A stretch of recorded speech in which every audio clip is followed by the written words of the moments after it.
వి gold trusted gold buyers తాకట్టులో ఉన్న బంగారాన్ని విడిపించి ఈ రోజు ఉన్న మార్కెట్ ధరకే కొనబడును. మరిన్ని వివరాలకు సంప్రదించండి 7710 ఉద్యమమే ఊపిరిగా విద్యార్థి దశ నుంచి నిప్పుల కొలిమిలో రాటుదేవి ఈరోజు రాష్ట్ర స్థాయి నేతగా ఎదిగిన అటువంటి సిపిఐ రాష్ట్ర కార్యదర్శి ఈశ్వరయ్య గారు మనతో పడ్డారు. ముందుగా మీకు నమస్కారం. ఫస్ట్ మీ బాల్య దశే ఒక రకంగా పోరాటాలతో అంటే నిజంగా చెప్పాలంటే కొంత ఆటుపోట్లు సందర్భం. అంటే బాల్య దశలో మీరు ఈ పోరాటాలను ఎంచుకోవడానికి ప్రధాన మార్గాలు ఏంటి?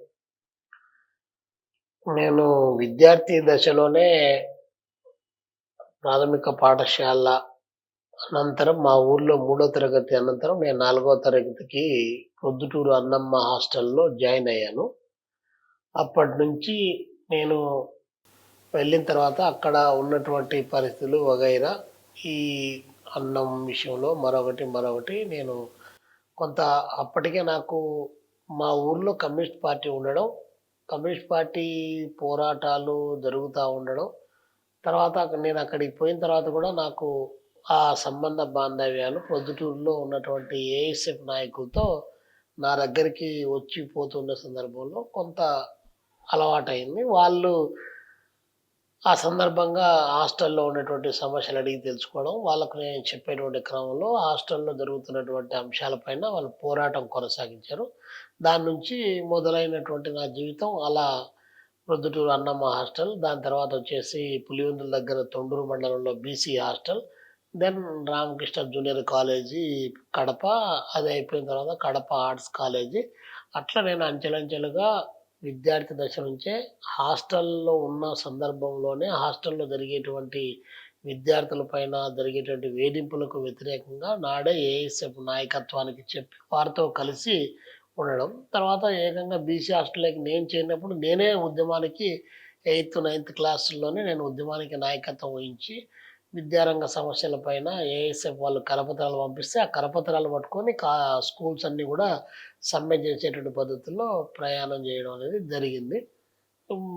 10th క్లాస్ అయిపోయిన తర్వాత ఇంటర్మీడియట్కు కడప రామకృష్ణ జూనియర్ కాలేజీలో వచ్చి ఇంటర్మీడియట్ జాయిన్ అయ్యాను. ఇంటర్మీడియట్ జాయిన్ అయిన తర్వాత నేను కొన్నాళ్ళ పాటు పనిచేసేటువంటి క్రమంలో కడప నగర జాయింట్ సెక్రటరీగా, రామకృష్ణ జూనియర్ కాలేజ్ యూనిట్ సెక్రటరీగా ఎన్నిక చేశారు. అట్లా వన్ బై వన్ విద్యారంగ సమస్యల పైన విద్యార్థి నాయకులతో విద్యార్థి ఉద్యమాల్లో ప్రముఖంగా పాల్గొని నా విద్యాభ్యాసం కూడా ఇక్కడ మనం ఎక్కడైతే కూర్చున్నామో, ఏ హోచన్ భవన్లో అయితే కూర్చున్నామో ఇక్కడ ఇంటర్మీడియట్ నుంచి ఇదే ఆఫీస్ కేంద్రంగా నేను పనిచేసేటువంటి క్రమం మొదలైంది. అట్లా నేను విద్యార్థి ఉద్యమాల్లో వచ్చాను. కడప జిల్లా ఏఎస్ఎఫ్ సెక్రటరీగా అయిన తర్వాత ఈ జిల్లాలో ఉన్నటువంటి రాజకీయ పరిస్థితుల పైన, అదేవిధంగా ఈ జిల్లా సమగ్రాభివృద్ధికి సంబంధించిన జరిగిన పోరాటంలో కానీ, ప్రొద్దుటూరు పాలకేంద్రం మూత వేసినప్పుడు కడప కలెక్టరేట్ దగ్గర hunger strike communist party AITC నాయకత్వం చేస్తే హంగర్ స్ట్రైక్ సందర్భంగా నేను విద్యార్థి నాయకుడుగా విరోచితమైనటువంటి పోరాటం జిల్లా వ్యాప్తంగా విద్యార్థులను వీధుల్లోకి తీసుకొని వచ్చినటువంటి ఘటనలు కానీ, ఆ సందర్భంగా పోలీసులకు కమ్యూనిస్ట్ పార్టీ కార్యకర్తలకు జరిగినటువంటి లాఠీ చార్జీలు కానీ చాలా పెద్ద విరోచన పోరాటం జరిగింది.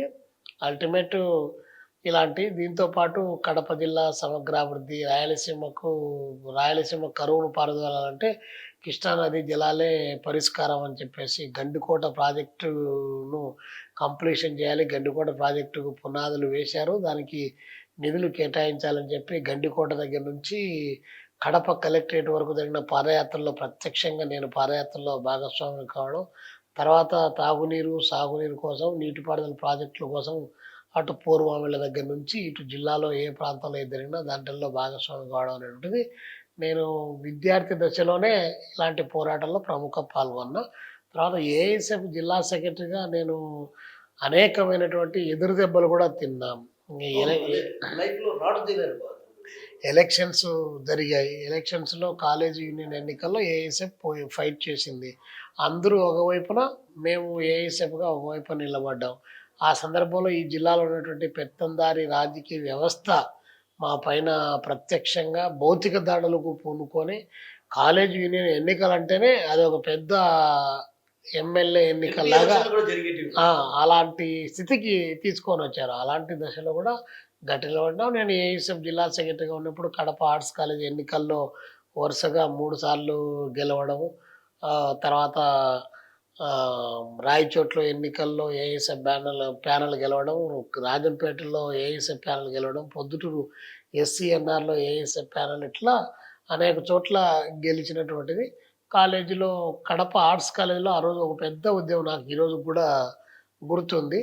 ఆర్ట్స్ కాలేజీలో జరిగినటువంటి అక్రమాల పైన ప్రిన్సిపల్ ఆనాడు ఆయన బహుశా ఎక్కడున్నాడో తెలీదు మహానుభావుడు రామకృష్ణారెడ్డి గారని ప్రిన్సిపల్ గారు ఉన్నారు. ఆయన ఉన్నప్పుడు పెద్ద అక్రమాలు జరిగితే దానిపైన కరపత్రాలేసాం. కరపత్రాలేస్తే కొంతమందిని విద్యార్థుల్లోనే ఉన్నటువంటి ఒక వర్గాన్ని ప్రోత్సహించి మా పైకి భౌతిక దాడులకు దిగినటువంటి పరిస్థితి చూసాం. సిట్యుయేషన్. అలాంటి సందర్భంలో ఆర్ట్స్ కాలేజీ అర్షద్ మెహతా రామకృష్ణారెడ్డి రాజీనామా చేయాలనేటువంటి పోరాటం మామూలుగా జరగలేదు. కడప కలెక్టరేట్ దగ్గర హంగర్ స్ట్రైక్ వరకు తీసుకెళ్ళాం. హంగర్ స్ట్రైక్ వచ్చినాం. అల్టిమేట్ చివరికి రామకృష్ణారెడ్డి గారిని ఆదిలాబాద్ జిల్లాకు ట్రాన్స్ఫర్ అయ్యే పద్ధతిలో అలాంటి పోరాటాన్ని కడప కేంద్రంగానే కొనసాగించడం జరిగింది. దాని తర్వాత కడపలో పాలిటెక్నిక్ కాలేజీ కట్టి దాన్ని 5 సంవత్సరాలు అవుతా ఉన్నా కూడా ఇలా రాజకీయ కారణాలతో ఆ రోజు ఉన్నటువంటి పాలక పార్టీ, ప్రతిపక్ష పార్టీ మేము రిబ్బన్ కట్ చేయాలని మేము రిబ్బన్ కట్ చేయాలని ఎవరు రిబ్బన్ కట్ చేయకుండా కట్టిన కొత్త పాలిటెక్నిక్ కాలేజీ పెచ్చులు ఊడిపోతూ ఉంది. ఎవరు దాని గురించి పట్టించుకోలేదు. ఆ సందర్భంలో మేమే చలో పాలిటెక్నిక్ కాలేజ్ అని పిలిపించి మేమే రిబ్బన్ కట్ చేస్తాం మీరు చేయకపోతే అని చెప్పేసి స్టూడెంట్స్ని తీసుకొని పోయి లాఠీ చార్జ్ జరిగింది. తర్వాత అల్టిమేట్ పాలిటెక్నిక్ కాలేజీ విద్యార్థుల పరం చేశారు. అలాంటి పోరాటం కానీ లేదా కడపలో ఉన్నటువంటి మహిళా రెసిడెన్షియల్ ఐటీఐ అయినటువంటిది రాక ఒకటి వెనకబడేటువంటి జిల్లాకు వచ్చింది. ఈ జిల్లాకు వచ్చిన రెసిడెన్షియల్ ఐటీని ఇతర జిల్లాలకు తరలించాలనే ప్రయత్నం జరిగినప్పుడు కూడా పెద్ద పోరాటం జరగడం. అప్పుడు సిఐ సాయి నరసారెడ్డి గారు ఆనాడు 1 టౌన్‌లో పనిచేస్తా ఉన్నాం. పెద్ద ఎత్తున లాఠీ చార్జ్ జరిగింది. లాఠీ చార్జ్ జరిగితే ఆ లాఠీ చార్జ్‌లో గాయపడ్డాం. అయినా కూడా వెనకంజ చేయలేదు. ఐటీఐని అట్లే రెసిడెన్షియల్ ఐటీని నిలబెట్టాం. కాబట్టి ఇట్లా జిల్లా వ్యాపితంగా ఉన్నటువంటి ఐటీఐల్లో ఆ రోజు విపరీతమైనటువంటి దందాలు కొనసాగేటివి. ఫీజులు కొంత అయితే అదనపు ఫీజులు వసూలు చేసేవాళ్ళు. అలాగా ఐటీఐ యాజమాన్యాలనే నలుగురిని జైలుకి కూడా పంపించినటువంటిది, పోలీస్ స్టేషన్‌లో నిర్బంధించి వాళ్ళందరినీ అరెస్ట్ చేసినటువంటి పరిస్థితి రెడీ హ్యాండెడ్‌గా పట్టుకొని అలాంటి పోరాటాల్లో అగ్రవాళ్ళు. ఆ సందర్భంగా భౌతిక దాడులకు పూనుకునేటి దాడి చేయాలని మాట్లాడేటివాళ్ళు అలాంటివి జరిగింది. సరే ఏదేమైనా విద్యార్థి ఉద్యమాలు ఒక ఇన్స్పిరేషన్. ఇక్కడ మిమ్మల్ని ఒక చిన్న విషయం అడగదలుచుకున్నా. ఇక్కడ అంటే బాల్య దశలోనే కమ్యూనిస్టు భావాలు అలవర్చుకోవడం పక్కన పెడితే ఇటువైపు ఎందుకు చూడాల్సి వచ్చింది మీరు? ఏఐఎస్ఎఫ్ అంటే అప్పటికి విద్యార్థి సంఘాలు చాలా ఉన్నాయి, కానీ ఇటువైపు ఎందుకు చూడాల్సి వచ్చింది ఏఐఎస్ఎఫ్ వైపు? నేను ఏఐఎస్ఎఫ్ వైపు చూడడానికి ప్రధానమైన కారణం మా ఊర్లో మా విలేజ్‌లో ఉన్నటువంటిది ఆనాడు ఉన్నటువంటి వ్యవస్థలో మా ఊర్లో కమ్యూనిస్ట్ పార్టీ అనేటువంటిది నేను చిన్నగా ఉన్నప్పుడు 106 మంది కమ్యూనిస్ట్ పార్టీ సభ్యులు ఉండేవాళ్ళు మా విలేజ్‌లో. పైగా దట్టు మా కుటుంబం నుంచి కూడా మేము ఫైట్ చేసే సందర్భంలో మా కుటుంబం నుంచి కూడా ఆర్గనైజేషన్‌లో పనిచేసేవాళ్ళు. కాబట్టి నాకు కమ్యూనిస్ట్ పార్టీ సిపిఐ భావజాలం ఉండేది అబ్బినటువంటి సందర్భం. కాబట్టి ఆ నేపథ్యంలో వచ్చినటువంటిది. అందుకని ఏఐఎస్ఎఫ్ కూడా చాలా బ్రహ్మాండమైనటువంటి భావస్ఫోరకమైనటువంటి అదేవిధంగా సెంటిమెంట్‌తో కూడినటువంటి ఇన్స్పైరబుల్‌గా ఉన్నటువంటి నినాదాలు. రాయలసీమ రక్తాన్నైనా చిందిస్తాం, రాయలసీమకు నీళ్లు మళ్లిస్తాం, కృష్ణా నదీ జలాల్లో రాయలసీమ వాటా తేల్చాల్సిందే అనేటువంటి నినాదాలు మన ప్రాంతాన్ని ఎడ్యుకేషన్‌కు సంబంధించినటువంటి శాస్త్రీయ విద్యా విధానాన్ని గురించి, విద్యా వ్యాపారాన్ని గురించి చాలా గొప్ప గొప్ప నినాదాలు, వాల్ రైటింగ్స్ చాలా గొప్పగా ఆకర్షించాయి. అట్లా నాకు స్వతహాగా మా ఊర్లో కమ్యూనిస్ట్ పార్టీ ఉండడం, మా ఇంట్లో కమ్యూనిస్ట్ పార్టీతో సంబంధ బాంధవ్యాలు ఉండడం, నేను ఆ విలేజ్ నుంచి రావడం, నాకు అలాంటివి హాస్టల్‌లో చేరడం. అప్పుడు ఏఐఎస్ఎఫ్ ప్రముఖంగా హాస్టల్స్‌ను సందర్శించి విద్యార్థుల సమస్యల పోరాటం చేయడంతో నేను ఏఐఎస్ఎఫ్‌కు ఆకర్షితుడై ఏఐఎస్ఎఫ్‌లో పనిచేయడం జరిగింది. కాబట్టి నాకు చాలా విద్యార్థి సంఘాలు ఉన్నా కూడా నా ఆరిజిన్ నేను వచ్చినటువంటి సందర్భం మాత్రం ఖచ్చితంగా కమ్యూనిస్ట్ పార్టీ భావజాలంటే వచ్చాను. మా ఊరికి కమ్రేడ్ చండా రాజేశ్వరరావు లాంటి party general secretary, CPI general secretary, అఖిల భారత ప్రధాన కార్యదర్శి మా ఊరికి వచ్చినటువంటిది. రక్తకన్నీరు నాగభూషణం గారు మా ఊరికి వచ్చినటువంటిది. అదేవిధంగా మా ఊరి పక్కలో ఉన్నటువంటి అంకాలమ్మ గుడిలో గజ్జెల మల్లారెడ్డి గారు, పొన్నతోట వెంకటరెడ్డి గారు, కేవి నాగిరెడ్డి గారు, కదిరి రామిరెడ్డి గారు, పులివెందుల నియోజకవర్గంలో ఏ ఊర్లో ఏ ప్రాంతానికి తీసినా కూడా మా ప్రాంతం అంతా కూడా ఒకనాడు కమ్యూనిస్ట్ పార్టీ నాయకత్వం ఎక్కడికక్కడ ఉన్నటువంటి దశ. కాబట్టి అట్లా మా ఊర్లో రాజకీయ భూభాగవతం నాటకం, ఆ నాటకం అయిన సందర్భంలో నేనే ప్రొద్దుటూరు నుంచి కళాకారులను, ఆంధ్రప్రదేశ్ ప్రజలైనటువంటి కళాకారులను ఊరికి దారి చూపించడానికి తీసుకొని వచ్చి భూభాగవతం ఎలా జరుగుతుంది, భూములు ఎట్లా కైంకర్యం చేస్తున్నారు, పేద వర్గాల భూములు ఎలా తీసేసుకున్నారనేటువంటి భూభాగవతం లాంటి నాటికలు చాలా వాటికి సంబంధించినవి చాలా గొప్పగా ఆకర్షించాయి. అందుకని నేను ఏఎస్ఎఫ్లో అట్లా నా ఉద్యమ ప్రయాణం అలా శైలైంది. అవును, ఆర్ట్స్ కాలేజీలో చదువుకున్నప్పుడు మీకు ఏబీవీపీ, సో ఇప్పుడు కూడా నేనేమంటున్నా అంటే అప్పుడు ఏఐఎస్ఎఫ్లో ఏబీవీపీ ఏఐఎస్ఎఫ్, ఇప్పుడు communist party Bharatiya Janata party బద్ద వ్యతిరేకం. సో కమ్యూనిస్ట్ పార్టీ ఏఐఎస్ఎఫ్కు ఏఐఎస్ఎఫ్ విధానం వేరు. ఏఐఎస్ఎఫ్లో ఉన్నటువంటి వాళ్ళు కులం, మతం, ప్రాంతంతో సంబంధం లేకుండా అందరం కలిసి జీవించాలనేటువంటి ఒక మంచి ఉద్దేశాన్ని, పరమత సహనాన్ని పాటించేటువంటి ఒక గొప్ప నైజాన్ని, ఎదుటి వ్యక్తులను ప్రేమించేటువంటి ఒక సుగుణాన్ని, అదేవిధంగా అన్యాయం పైన తిరుగుబాటు చేసే ఒక పోరాట తత్వాన్ని నేర్పేటువంటి ఆర్గనైజేషన్ ఏఐఎస్ఎఫ్. కాబట్టి దానికి మేము స్వతహాగా సప్రెషన్ గురైనటువంటి సామాజిక వర్గాల నుండి వచ్చినటువంటి వాళ్ళగా, మేము దాన్ని అనుభవించినటువంటి వాళ్ళగా, ఇక్కడ ఇది జరుగుతున్నటువంటి దాంట్లో ఏఐఎస్ఎఫ్ నుంచి అలాంటి ఆలంబన ఎదురైనటువంటి సందర్భం. ఏబీవీపీకి సంబంధించి ఏఐఎస్ఎఫ్కి సంబంధించి చాలా క్వైట్ డిఫరెన్స్. జరిగాయి కదా మీ మధ్య. యుద్ధాలు జరిగాయి, పోరాటం జరిగింది. ఏబీవీపీ జ్ఞానం, శీలం, ఏకత మా ప్రత్యేకత అని ఒకవైపున చెబుతూనే జ్ఞానం లేకుండా, ఏకత లేకుండా, శీలం అసలే లేకుండా ప్రయాణం చేసేటువంటి సంఘం అది. ఎందుకు జ్ఞానం లేకుంటే, జ్ఞానం ఉండేటటువంటి వాడు ఎవడైనా జ్ఞానవంతుడైనటువంటి వాడు ఇతర మతాన్ని ద్వేషించే పరిస్థితి కాదు. భారతమాత బిడ్డలం, భగత్ సింగ్ తమ్ములం అంటారు. భారతమాత బిడ్డలే అందరూ. ఈ దేశంలో ఎవరు పాకిస్తాన్ మాతలు ఎవరు లేరు. కానీ మేము భారతమాత బిడ్డలు అంటే మేమంతా వేరే మాతల బిడ్డలమా? కాదు కదా. కానీ భగత్ సింగ్ తమ్ములు అంటారు. భగత్ సింగ్ ఎప్పుడైనా కూడా ఈ మతాన్ని కించపరచండి, ఈ మతాన్ని వెలివేయండి, ఈ మతవాన్ని ఎప్పుడన్నా ఉన్మాదంతో చంపేయండి అని చెప్పేసి ఎప్పుడు అలాంటిది చెప్పలే. కానీ చెప్పే నినాదానికి, చేసే పనికి, ఆచరణలో తేడా కనిపించేది. దట్టు అది ఒక మతాన్ని ఎత్తుకొని, మెజారిటీ మతాన్ని ఎత్తుకొని మైనారిటీ మతస్థుల పట్ల ఒక హేయభావంతో వ్యవహారం నడిపించేటువంటిది. కాబట్టి మేము అప్పటికే ఒక శాస్త్రీయబద్ధమైనటువంటి ఆలోచన, సైన్స్కు కట్టుబడి సైన్స్కు నిలబడేటువంటి ఆలోచనతో ఆల్ ఇండియా స్టూడెంట్స్ ఫెడరేషన్ నడిపిస్తుంది. కాబట్టి మేము దానికి ఆకర్షిస్తాం. ఇది ఉన్మాదంతో ప్రయాణం చేస్తుంది కాబట్టి దానికి మాకు ఎప్పుడూ జనరల్గా వైరం అనేటువంటిది నాటి నుండే కొనసాగుతున్నది. వాళ్ళ సిద్ధాంతం, వాళ్ళ యొక్క ఆచరణ చూసినప్పటికి కూడా ఏబీవీపీ సిద్ధాంతం అంటే నథింగ్ బట్ ఆర్ఎస్ఎస్ సిద్ధాంతం.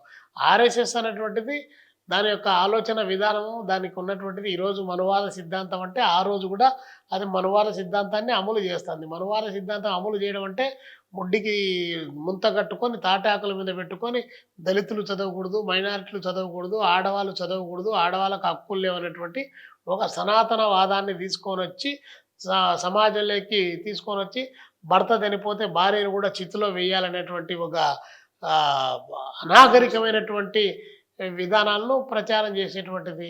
కాబట్టి అందుకని చెప్పేసి ఇది కరెక్ట్ అయినటువంటిది కాదు అని చెప్పేసి అప్పుడప్పుడే ఓనామాలు, విద్యార్థి ఉద్యమంలో ఓనామాలు నేర్చుకునే వాళ్ళగా ఎంతో కొంత అవగాహన కలిగినటువంటి నేపథ్యంలోనే ఏబీవీపీకి దూరంగా ఉండి ఏబీవీపీ భావజాలంతో ఏఐఎస్ఎఫ్ భావజాలం ఎప్పుడు కూడా నిరంతరమైన సంఘర్షణ, ఫైట్ అనేటువంటిది జరిగేది. కాబట్టి అట్లా ఏబీవీపీ సంఘం యొక్క సంఘ సిద్ధాంతం వ్యతిరేకం తప్ప ఏబీవీపీలో ఉన్నటువంటి వ్యక్తులు ఎప్పుడూ వ్యతిరేకం కాదు. నాకు చాలామంది ఏబీవీపీలో ఉన్నటువంటి వాళ్ళ ఆప్తులు ఉన్నారు, మిత్రులు ఉన్నారు, నా అభివృద్ధిని కాంక్షించేటువంటి వాళ్ళు చాలామంది ఉన్నారు. కానీ విధానపరమైనటువంటి ఫైట్ ఎప్పుడు కూడా కొనసాగేది. అవును, మీరు విద్యార్థి దశలో జాతీయ స్థాయికి వెళ్ళిపోయారు. సో ఆ నేపథ్యంలో ఒకవైపు వివాహ జీవితం, తర్వాత మీ పాప ఎప్పుడైనా డాడీ నిత్యం నువ్వు పోరాటాల వైపే ఉన్నావు, ఇంటి పట్టుకు రావట్లేదు అని ఎప్పుడన్నా కలత చెందినటువంటి సందర్భాలు ఎప్పుడైనా ఉన్నాయా? సహజంగా కుటుంబంలో ఉన్నటువంటి సందర్భంలో ఆ కుటుంబానికి ప్రొటెక్టర్‌గా లేనటువంటి సందర్భాలు చాలా సందర్భాల్లో ఉన్నాయి. కానీ అవి పెద్ద ప్రభావం అంటే బయట ప్రపంచంలో అవి వాటికి పెద్ద అవసరం లేదు. కానీ కుటుంబ పరంగా నేను ఒక చోట, కుటుంబం ఒక చోట రకరకాలైనటువంటి కొంచెం ఇబ్బందులు పడ్డ మాట వాస్తవమే గానీ, ఆ ఇబ్బందులు అది నా వ్యక్తిగతం. కానీ నేను ప్రజల కోసం పనిచేసేటువంటి సందర్భంలో అవి నన్నెప్పుడు గూడా ఎనిక్కి లాగినటువంటి ఘటనలు లేవు. కాకపోతే కొన్ని కొన్ని సందర్భాల్లో సహజంగా వచ్చేటువంటి ఏ ఉంటాయి గదా! అవి ఒడిదుడుకులు. ఒడిదుడుకులంటే కుటుంబ పరంగా ఒడిదుడుకులు గాదు. మీరన్నారు గదా! మీ పాప అని అన్నారు గదా! అలాగా ఏదన్నా ఉంటే చిన్న చిన్న సంఘటనలు మా మా పాప మా నాన్న నా దగ్గరే ఉండాలని కోరుకోవడం, అది సహజంగా అది రైట్స్. కానీ మనం దాన్ని కాదనలేం. బట్ అలాంటి అవకాశం లేదు. నాకు కుటుంబం నుంచి సంపూర్ణమైనటువంటి సహాయ సహకారాలున్నాయి. నేను పనిచేసేటువంటి క్రమంలో నేను ఈరోజు ప్రజల కోసం ఈ పద్ధతుల్లో పని చేస్తున్నానంటే, నా కుటుంబం ఇచ్చిన ప్రోత్సాహము అది నేను మాటల్లో చెప్పలేనిటిది, అది వర్ణించలేనటువంటిది. కాబట్టి నేనే అనుకుంటే నాకంటే ఎక్కువ నా కుటుంబం సాక్రిఫైస్ చేసిందనే నేను చెప్పుకోవాలి. ఇంకొక విషయం మిమ్మల్ని ఇక్కడ అడగదలుచుకున్నా. ఉద్యమం అంటే ఆ స్థాయిలో ఉండేది. ప్రస్తుతం ఉన్నటువంటి పరిస్థితుల్లో ఆ స్థాయి ఉద్యమాలు అక్కడ కనిపించడం లేదు. ఎందుకు అంటే పోరాట పటిమ తగ్గిందనుకోవచ్చా? పోరాట పటిమ తగ్గింది అన్నటువంటిది కాదు గానీ, ఉద్యమాల్లో చాలా రకాలైనటువంటి మార్పులొచ్చాయి. సమాజంలో ఆర్థిక స్థితిగతుల్లో చాలా మార్పులొచ్చాయి. రాజకీయాల్లో చాలా రకాలైనటువంటి మార్పులొచ్చాయి. ఆ మార్పులు ప్రజలను కెర్రిజం వైపు నెట్టివేసి, ప్రజలను కెర్రి వైపు నెట్టివేసి, నాది, నేను ఎలాగైనా బ్రతకాలనే భావజాలాన్ని బూర్జువా సమాజం పెద్ద ఎత్తున వ్యాప్తి చేయడం ఒక కారణం. రెండో కారణం ఆర్థిక అంశాల చుట్టూ మొత్తం వ్యవస్థనంతా తిప్పేటువంటి చర్యలు కావడం. 3 దేశంలో, రాష్ట్రంలో ఆర్థిక అంశాలు, నూతన ఆర్థిక పారిశ్రామిక విధానాలు దేశంలో ఇంప్లిమెంట్ అయిన తర్వాత, మానవ సంబంధాల్లో, మానవుల యొక్క ఆలోచన విధానంలో, వారు చేసేటువంటి సమాజాన్ని గురించి ఆలోచించే పద్ధతుల్లో గూడా మార్పులనేటువంటివి సహజాతి సహజంగా వచ్చినటువంటి స దశను మనం గుర్తించాలి. పైగా మార్కెటీకరణ అనేటువంటిది శరవేగంగా పెరిగిపోయి, మానవ సంబంధాలు మార్కెట్ సంబంధాలుగా మారిపోయి, మార్చేటువంటి పద్ధతుల్లో పాలక వర్గాల యొక్క భావజాలం పెద్ద ఎత్తున కొనసాగి, అది కొంత ఉన్నటువంటి సందర్భంలో మొత్తాన్ని వదిలిపెట్టి వ్యవస్థ కోసమే పనిచేద్దాం అనేటువంటి భావనలు కొంతమేరకు తగ్గినటువంటి మాట వాస్తవం. కారణం ఇవన్నీ గూడా సమస్యలన్నీ ఇవన్నీ ఉన్నాయి. ఆర్థిక, రాజకీయ పరిస్థితులు, సామాజిక పరిస్థితులు, ప్రజల యొక్క స్థితిగతులు ఇవన్నీ గూడా ఎలక్షన్స్‌లో రాజకీయాల్లో వచ్చినటువంటి మార్పులు, ఇవన్నీ బూర్జువా రాజకీయ పార్టీలు పెరగడము, ప్రాంతీయ పార్టీల యొక్క రాజకీయ ప్రాబల్యం విపరీతంగా పెరగడము, ఆ ప్రాంతీయ రాజకీయ పార్టీలు ప్రజలను ఇన్‌స్టంట్ ఫుడ్ వైపున మళ్లించేటువంటి కార్యక్రమం ఇవన్నీ రావడంతో ప్రజల యొక్క ఆకాంక్షలన్నీ పెరిగిపోయాయి. కమ్యూనిస్ట్ పార్టీలు ఆ ఆకాంక్షలకు అనుగుణంగా వాటిని అందిపట్టుకొని దానికి తగ్గట్టుగా పోరాటాలు నిర్వహణ చేద్దామన్నా గూడా అలాంటి వాస్తవ స్థితి ప్రజలకు పెట్టేటటువంటి వాడు ఈళ్ళు అనేటువంటి భావనలోకి వెళ్ళిపోయినారు తప్ప, ఆ పెట్టేది తిరిగి మనం పెడితేనే తిరిగి మళ్ళా మనకు పెడుతున్నారనే దాంట్లో లేకుండా, ఇప్పుడు నాకేం జరిగింది? ఇప్పుడు నేను ఎలా లబ్ధి పొందాననేటువంటి భావంతో ప్రజల యొక్క ప్రయాణం గూడా కొనసాగుతుంది.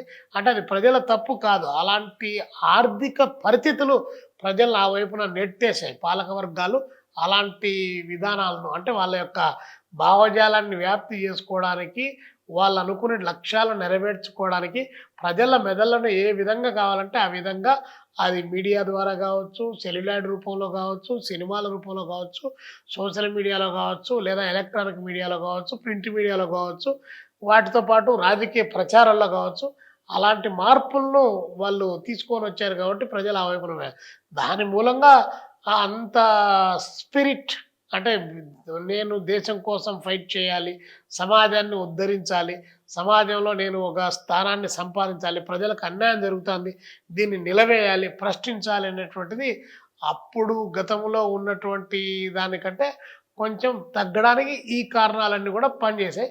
అయినా కూడా ఈరోజు సోషల్ మీడియా ప్రభావం పెరిగిన తర్వాత బయటికి వచ్చినా రాకపోయినా చాలామంది దాన్ని మీడియా కేంద్రంగా ఉన్నటువంటి అవకాశాలు వినియోగించుకొని అన్యాయం పైన ఎక్కువ మందే ఈరోజు మనం సోషల్ మీడియాలో గమనిస్తే వాటి పోస్టులు, వాటికి సంబంధించినటువంటి సర్వేలు వగైరా మనం చూసినప్పుడు సమాజం పట్ల ఇంకా స్పందించేటువంటి జనం బాగా ఉన్నారు. కానీ కమ్యూనిస్టులుగా వాటిని గుర్తించి అలాంటి వ్యక్తులను, శక్తులను అందరినీ ఒక ఐక్యం చేసి తీసుకొని రావడానికి ఇంకా కొంత సమయం పడుతుంది. అట్లా వస్తే మళ్ళీ తిరిగి ఉద్యమాలు మంచి దశకు చేరుకుంటాయి. కాబట్టి ప్రజలు కమ్యూనిస్టు ఉద్యమాలు లేకుండా ప్రజలు రూపాంతరం పరిణామ క్రమంలో పెద్ద ఎత్తున వాళ్ళంతకు వాళ్ళే జరిగిందేం కాదు. కాబట్టి ఒక వ్యవస్థ స్థానంలో నూతన వ్యవస్థ ఆవిష్కరణ జరగాలంటే అనేక సంవత్సరాలు పట్టొచ్చు. అనేక వందల వేల మెదళ్ళు పనిచేసి దాని యొక్క ఆలోచన క్రమం మరొక రూపంలో ఫలితాల రూపంలో వస్తుంది తప్ప ఏ రోజుకి ఆ రోజు ఒక్క రోజుగా అది వచ్చేటువంటిది కాదు. కాబట్టి లెట్ us వెయిట్. ఇంకో విషయం, చిన్న విషయం మిమ్మల్ని ఇక్కడ అడగదలుచుకునే సురేష్ గారు, మీరు ఎంపీగా పోటీ చేశారు. ఒక చిన్న విషయం ఇక్కడ భూ పోరాటాలు చేసింది అంటే ఐ మీన్ నేను పేరు ప్రస్తావించాను, బట్ మీ ఆధ్వర్యంలోనే జరిగాయి. భూ పోరాటాలు కావచ్చు, ఇళ్ల పోరాటాలు కావచ్చు, ఇంటి స్థలాల పోరాటం కావచ్చు, ప్రతిదీ పోరాటం మీ వెనక జరిగింది. పెద్ద ఎత్తున ఇళ్ల స్థలాలలో పంపిణీ చేసినటువంటి సందర్భాలు మన కడప నగరంలో చూస్తాం. కానీ ఓట్ల బ్యాంకుకు వచ్చేతలికే, అంటే ఓటు వచ్చేతలికే ఇతర పార్టీలకు మళ్ళీ పోవడం ఎలా చూడాలి దీన్ని? అంటే ఒక రకంగా మీరు అన్నట్లు ప్రజలు వాటి వైపున ఆకర్షితులైతే, లేదంటే ప్రభుత్వం ఇచ్చేటువంటి పథకాల వైపు ఆకర్షితులైన పోరాటంతో, మీ పోరాట పటిమతో భూములు సాధించారు, ఇల్లు సాధించి పెట్టారు. కానీ ప్రజలు ఎందుకు అటువైపు మొగ్గు చూపుతున్నారు? అంటే దీనికి ప్రధాన కారణం ఏంటి? ప్రధానమైనటువంటి కారణము ఎన్నికల సందర్భంలో ఏవో కొన్ని పరిమితమైనటువంటి సీట్లకు పోటీ చేయడము, పరిమితమైనటువంటి కేంద్రాలకు మాత్రమే కేంద్రీకరించడము, వీళ్ళకు ఓటు వేసినా కూడా రేపు గెలవగలిగిన పరిస్థితి లేదనేటువంటి పద్ధతుల్లో వీళ్ళేదో 4 సీట్లకు 5 సీట్లకు పోటీ చేస్తున్నారు, వీళ్ళకు ఓట్లు వేస్తే ఏమి ఉపయోగం, వీళ్ళు మళ్ళీ తిరిగి వేరే పద్ధతిలో వ్యవహారం చేస్తారు. కాబట్టి అదా అనేటువంటి ఓట్ల పోలరైజేషన్లో భాగంగా అయితే అధికార పార్టీ లేదంటే ప్రతిపక్ష పార్టీ అనేటువంటి భావన ఒకటి పెరిగి ఓటర్సు 2 డివిజన్లుగా గెలవాలనేటి వాళ్ళు, ఓడిపించాలనేటి వాళ్ళు అనేటువంటి పద్ధతిలో ఒక ప్రయాణం. రెండోది కమ్యూనిస్టులు భూ పోరాటాలు చేసేది కమ్యూనిస్టులే, రైతాంగ పోరాటం కమ్యూనిస్టులే, కార్మికుల వేతనాలకు సంబంధించేది కమ్యూనిస్టులే, విద్యార్థులకు, యువకులకు, మహిళలు ఏ సమస్య వచ్చినా కమ్యూనిస్టే చేసేది. అదే ఆ చేసినటువంటి ఫలితాలను మేము వాటిని గట్టిగా ఒడిసి పట్టుకొని సైద్ధాంతీకరించి మరింత నిబద్ధతగా చేయడానికి ఉన్నటువంటి అవకాశాలు బలంగా ఉన్నప్పటికీ కూడా ఈ వచ్చినటువంటి మార్పులు ఏవైతే ఉన్నాయో వాటిల్లో కొట్టుకొని పోయేటువంటి పరిస్థితి కొనసాగుతుంది. దీన్ని కమ్యూనిస్ట్ పార్టీలుగా నాట్ ఓన్లీ సిపిఐ, నాకు తెలిసి మిగతా అన్ని రకాల కమ్యూనిస్ట్ పార్టీలు కూడా దీనిపైన అంతర్మదనం చెందుతూ ఉన్నారు. మేము కూడా అంతర్మదనం చెందుతూ ఉన్నాం. ఇన్ని కార్మిక సంఘాలు పెట్టుకొని, ఇన్ని లక్షల మెంబర్షిప్ పెట్టుకొని మన ఓట్లు మనం డైవర్ట్ చేసేటువంటి పరిస్థితి లేకుండా పోవడానికి మనం ఎన్నికల్లో చాలా సంవత్సరాల కాలంగా ఇతరేతర జెండాలు మోయడం ఒక కారణం అయితే, మనం పోటీ చేయకపోవడం అనేది మరొక కారణం అయితే, ఈ ఆర్థిక పరిస్థితులు బాగా పెరిగిన తర్వాత రైటు కమ్ కార్పొరేట్ 2 కలిసిన తర్వాత డబ్బులు వెదజల్లేటువంటిది కార్పొరేట్లు, పంచుకునేటువంటి వాళ్ళు ఈ 100 కోట్లు, 50 కోట్లు, 60 కోట్లు ఉండేటి వాళ్ళే రాజకీయ నాయకులై రాజకీయాలను శాసించేటువంటి పరిస్థితికి ఎదిగిన తర్వాత ఆ డబ్బు సంచులతో పోటీ పడలేక మేము ఇబ్బంది పడుతున్నటువంటి మాట వాస్తవం కూడా. కానీ రాజకీయాల్లో విలువలతోనే ఉండాలి, విలువలతో కూడిన రాజకీయాలే చేయాలి. కాబట్టి కమ్యూనిస్టు పార్టీలు తమ యొక్క ప్రాథమిక ఆరిజిన్ సిద్ధాంతాన్ని దాని నుంచి బయటికి ఏమాత్రం కూడా డివేట్ కాలేదు. ఎందుకంటే వాళ్ళు కూడా డివేట్ అయ్యారనుకోండి, కమ్యూనిస్టులు కూడా డివేట్ అనుకోండి, ఇంకా సమాజంలో నీతి, నైతికత, విలువలు అనే దానికే ఆస్కారం లేకుండా పోతుంది. కాబట్టి విధానాల పరంగా, సిద్ధాంత పరంగా బేస్ అయి సమాజాన్ని అవినీతి వైపున నడిపించకుండా ఇలాంటి డబ్బుతో రాజకీయాలు చేసేటువంటి పద్ధతి కాకుండా పోరాటాల ద్వారా, ప్రజా సమస్యల ద్వారా ముందుకు పోవాలనేటు దాంట్లో భాగంగా కమ్యూనిస్ట్ పార్టీలు ప్రయాణం చేస్తున్నాయి. అలాంటి క్రమంలో మా శ్రేణులు మేము నిలబెట్టుకోవడానికి కూడా మేము ఇంకా శ్రమించాల్సింది దాన్ని చర్చించాల్సింది, దాని నిబద్ధతను పెంచాల్సిన బాధ్యత అయితే మా పైన స్పష్టంగా కనిపిస్తూ ఉంది. అయితే సిపిఐగా అయితే మేము రికగ్నైజ్ చేశాం. దాన్ని రానున్న కాలంలో రెక్టిఫై చేసుకోవడానికి కావాల్సినటువంటి ప్రయత్నం ఆ వైపు నుంచి కొనసాగుతుంది. ఇంకా మిమ్మల్ని ఈ కడప జిల్లా వాసిగా ఒక చిన్న విషయం మిమ్మల్ని అడగచ్చు. వైఎస్ రాజశేఖర రెడ్డి తర్వాత సాగు జలాలకు పెద్దగా ప్రాధాన్యత ఇవ్వని పరిస్థితి.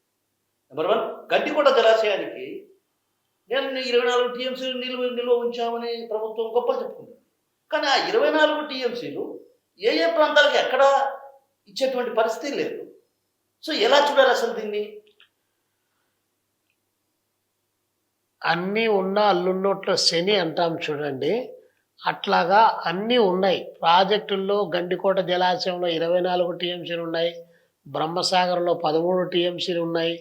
నీటిపారుదల ప్రాజెక్టులు అన్నీ నీళ్లు నింపి పెట్టాము అని చెప్తున్నారు. నీటిపారుదల ప్రాజెక్టుల్లో నీళ్లు నింపామే తప్ప గండికోట ప్రాజెక్టు కింద ఉన్నటువంటి సరరాయ సాగర్ కానీ, వామికొండ కానీ, అదేవిధంగా ఆ పక్క పైడిపాలెం కానీ ఈ ప్రాజెక్టులకి నీళ్లు తీసుకొని పోయి అక్కడ ఉన్నటువంటి పొలాలకు పారించడానికి పిల్ల కాలువలే లేవు. కాబట్టి నీళ్లు ఆడ కనిపిస్తూ ఉన్నాయి. నీళ్లు ఉన్నాయని చెప్పి భ్రమింపజేస్తున్నారు కానీ తప్ప వ్యవసాయ రంగాన్ని అభివృద్ధి చేయాలంటే వీటికి డబ్బులు కేటాయించి కాలువలు తవ్వి కాలువల ద్వారా నీళ్లు పారిస్తే వ్యవసాయ రంగం మరింత డెవలప్ అవుతుంది. గండికోట ప్రాజెక్టు పరిస్థితి అది. దాదాపు 3 దశాబ్దాలు దాటిపోయింది. ఇంకా పిల్ల కాలువ లేనటువంటిది. అక్కడ ఉన్నటువంటి తెలుగంగ ప్రాజెక్టు కింద ఉన్నటువంటి కూడా బండ్ ఏ, బండ్ బి, బండ్ సి అనేటువంటి ప్రాజెక్టులు ఉన్నాయి. అక్కడ కూడా ఇదే పరిస్థితి. అక్కడ కూడా పంట కాలువ లేనటువంటిది కొనసాగుతుంది. రాజశేఖర రెడ్డి గారు అంటావా, రాజశేఖర రెడ్డి గారు స్వతహాగా ఆయన కాంగ్రెస్ పార్టీలో ఉన్నప్పటికీ మనం ఏ మాటకు ఆ మాట చెప్పుకోవాలి. ఆయన రాయలసీమ కరువు పట్ల, రాయలసీమ నీటిపారుదల ప్రాజెక్టుల పట్ల చాలా చిత్తశుద్ధితో పనిచేశారు. సరే, ఇంకా అది 1,00,000 కోట్లతో ప్రాజెక్టులు అవి అన్నారు. అవినీతి జరిగిందా అనేటువంటి దాంట్లో భాగంగా అది సెకండరీ. అవినీతి జరిగిండొచ్చు. దానికి సంబంధించిన దాంట్లో ఒకటో అవినీతి కూడా జరిగిండొచ్చు. కానీ అవినీతి కొంత జరిగినప్పటికి కూడా నీటిపారుదల ప్రాజెక్టులో గండికోట ప్రాజెక్టు కానీ, ఆ తెలుగంగ ప్రాజెక్టుకు సంబంధించిన విషయంలో కానీ, లేదా ఇతర గాలేరు నగిరి, హంద్రీనివా ప్రాజెక్టులకు సంబంధించి కానీ, చిన్న పెద్ద ప్రాజెక్టులు శ్రీనివాసపురం, పించా ప్రాజెక్టు కానీ, వెల్లిగల్లు ప్రాజెక్టు కానీ, ఇవన్నీ కూడా కడప జిల్లాలో రాజశేఖర రెడ్డి గారు వచ్చిన తర్వాత అన్నమయ్య ప్రాజెక్టుకు సంబంధించి, చెయ్యేరు ప్రాజెక్టు దానికి సంబంధించిన విషయంలో కానీ కొంచెం ఆయన రాయలసీమకు సంబంధించి, ముఖ్యంగా కడప జిల్లాకు సంబంధించి, రాయలసీమ ప్రాజెక్టులకు సంబంధించి, దాని ద్వారా రాష్ట్ర నీటిపారుదల ప్రాజెక్టుకు సంబంధించి కొంచెం గట్టిగానే ప్రయత్నం చేశారు. ఆయన ఒకడు రాజకీయాలకు అతీతంగా చెప్పుకోవాలంటే ఎన్టీ రామారావు. ఎన్టీ రామారావు కొంత, రాజశేఖర రెడ్డి గారు కొంత తప్ప మిగతా వాళ్ళు వచ్చినట్టు వాళ్ళంతా కూడా అది ఎవరు వచ్చినా కూడా అబ్బడు పునైన బాయి దొగిస్తే కొడుకు పునైన పూడేసిన అని చెప్పి జగన్మోహన్ రెడ్డి గారు వచ్చినా అదే పరిస్థితి. చంద్రబాబు నాయుడు గారు ఎన్ని మాటలు ఏమేమి కథలు చెప్పినా కూడా అదే పరిస్థితి తప్ప పూర్తి స్థాయిలో నీటిపారుదల ప్రాజెక్టులకు వాళ్ళ ప్రయారిటీ నీటిపారుదల ప్రాజెక్టులకు ఇచ్చినటువంటి పరిస్థితి లేదు. ఎన్ని సంవత్సరాలు, 40 సంవత్సరాలు, 50 సంవత్సరాలు ప్రాజెక్టులు శంకుస్థాపన చేసి రాయలసీమ వాసులకు వాళ్ళ ఆశలు అడియాసలు చేసేటువంటి పద్ధతుల్లో చంద్రబాబు నాయుడు గారు 15 సంవత్సరాలు ప్రతిపక్ష నాయకుడు, 20 సంవత్సరాలు ముఖ్యమంత్రి ఉన్నటువంటి 35 సంవత్సరాల్లో ఇది ఎన్టీ రామారావు గారు 2 సార్లు ముఖ్యమంత్రిగా ఉన్నారు. మరి అలాంటి ప్రాజెక్టులు ఈరోజు అలాగే ఉన్నాయంటే కారణం చంద్రబాబు నాయుడు గారు అవలంబించిన విధానాలు. మధ్యలో వచ్చినటువంటి మన జగన్మోహన్ రెడ్డి గారు 5 సంవత్సరాలు ఆయన ఊరికి అన్ని చెప్పడమే తప్ప జగన్మోహన్ రెడ్డి గారు ఏ ప్రాజెక్టు కంప్లీట్ చేసినటువంటి పాపాన పోలే.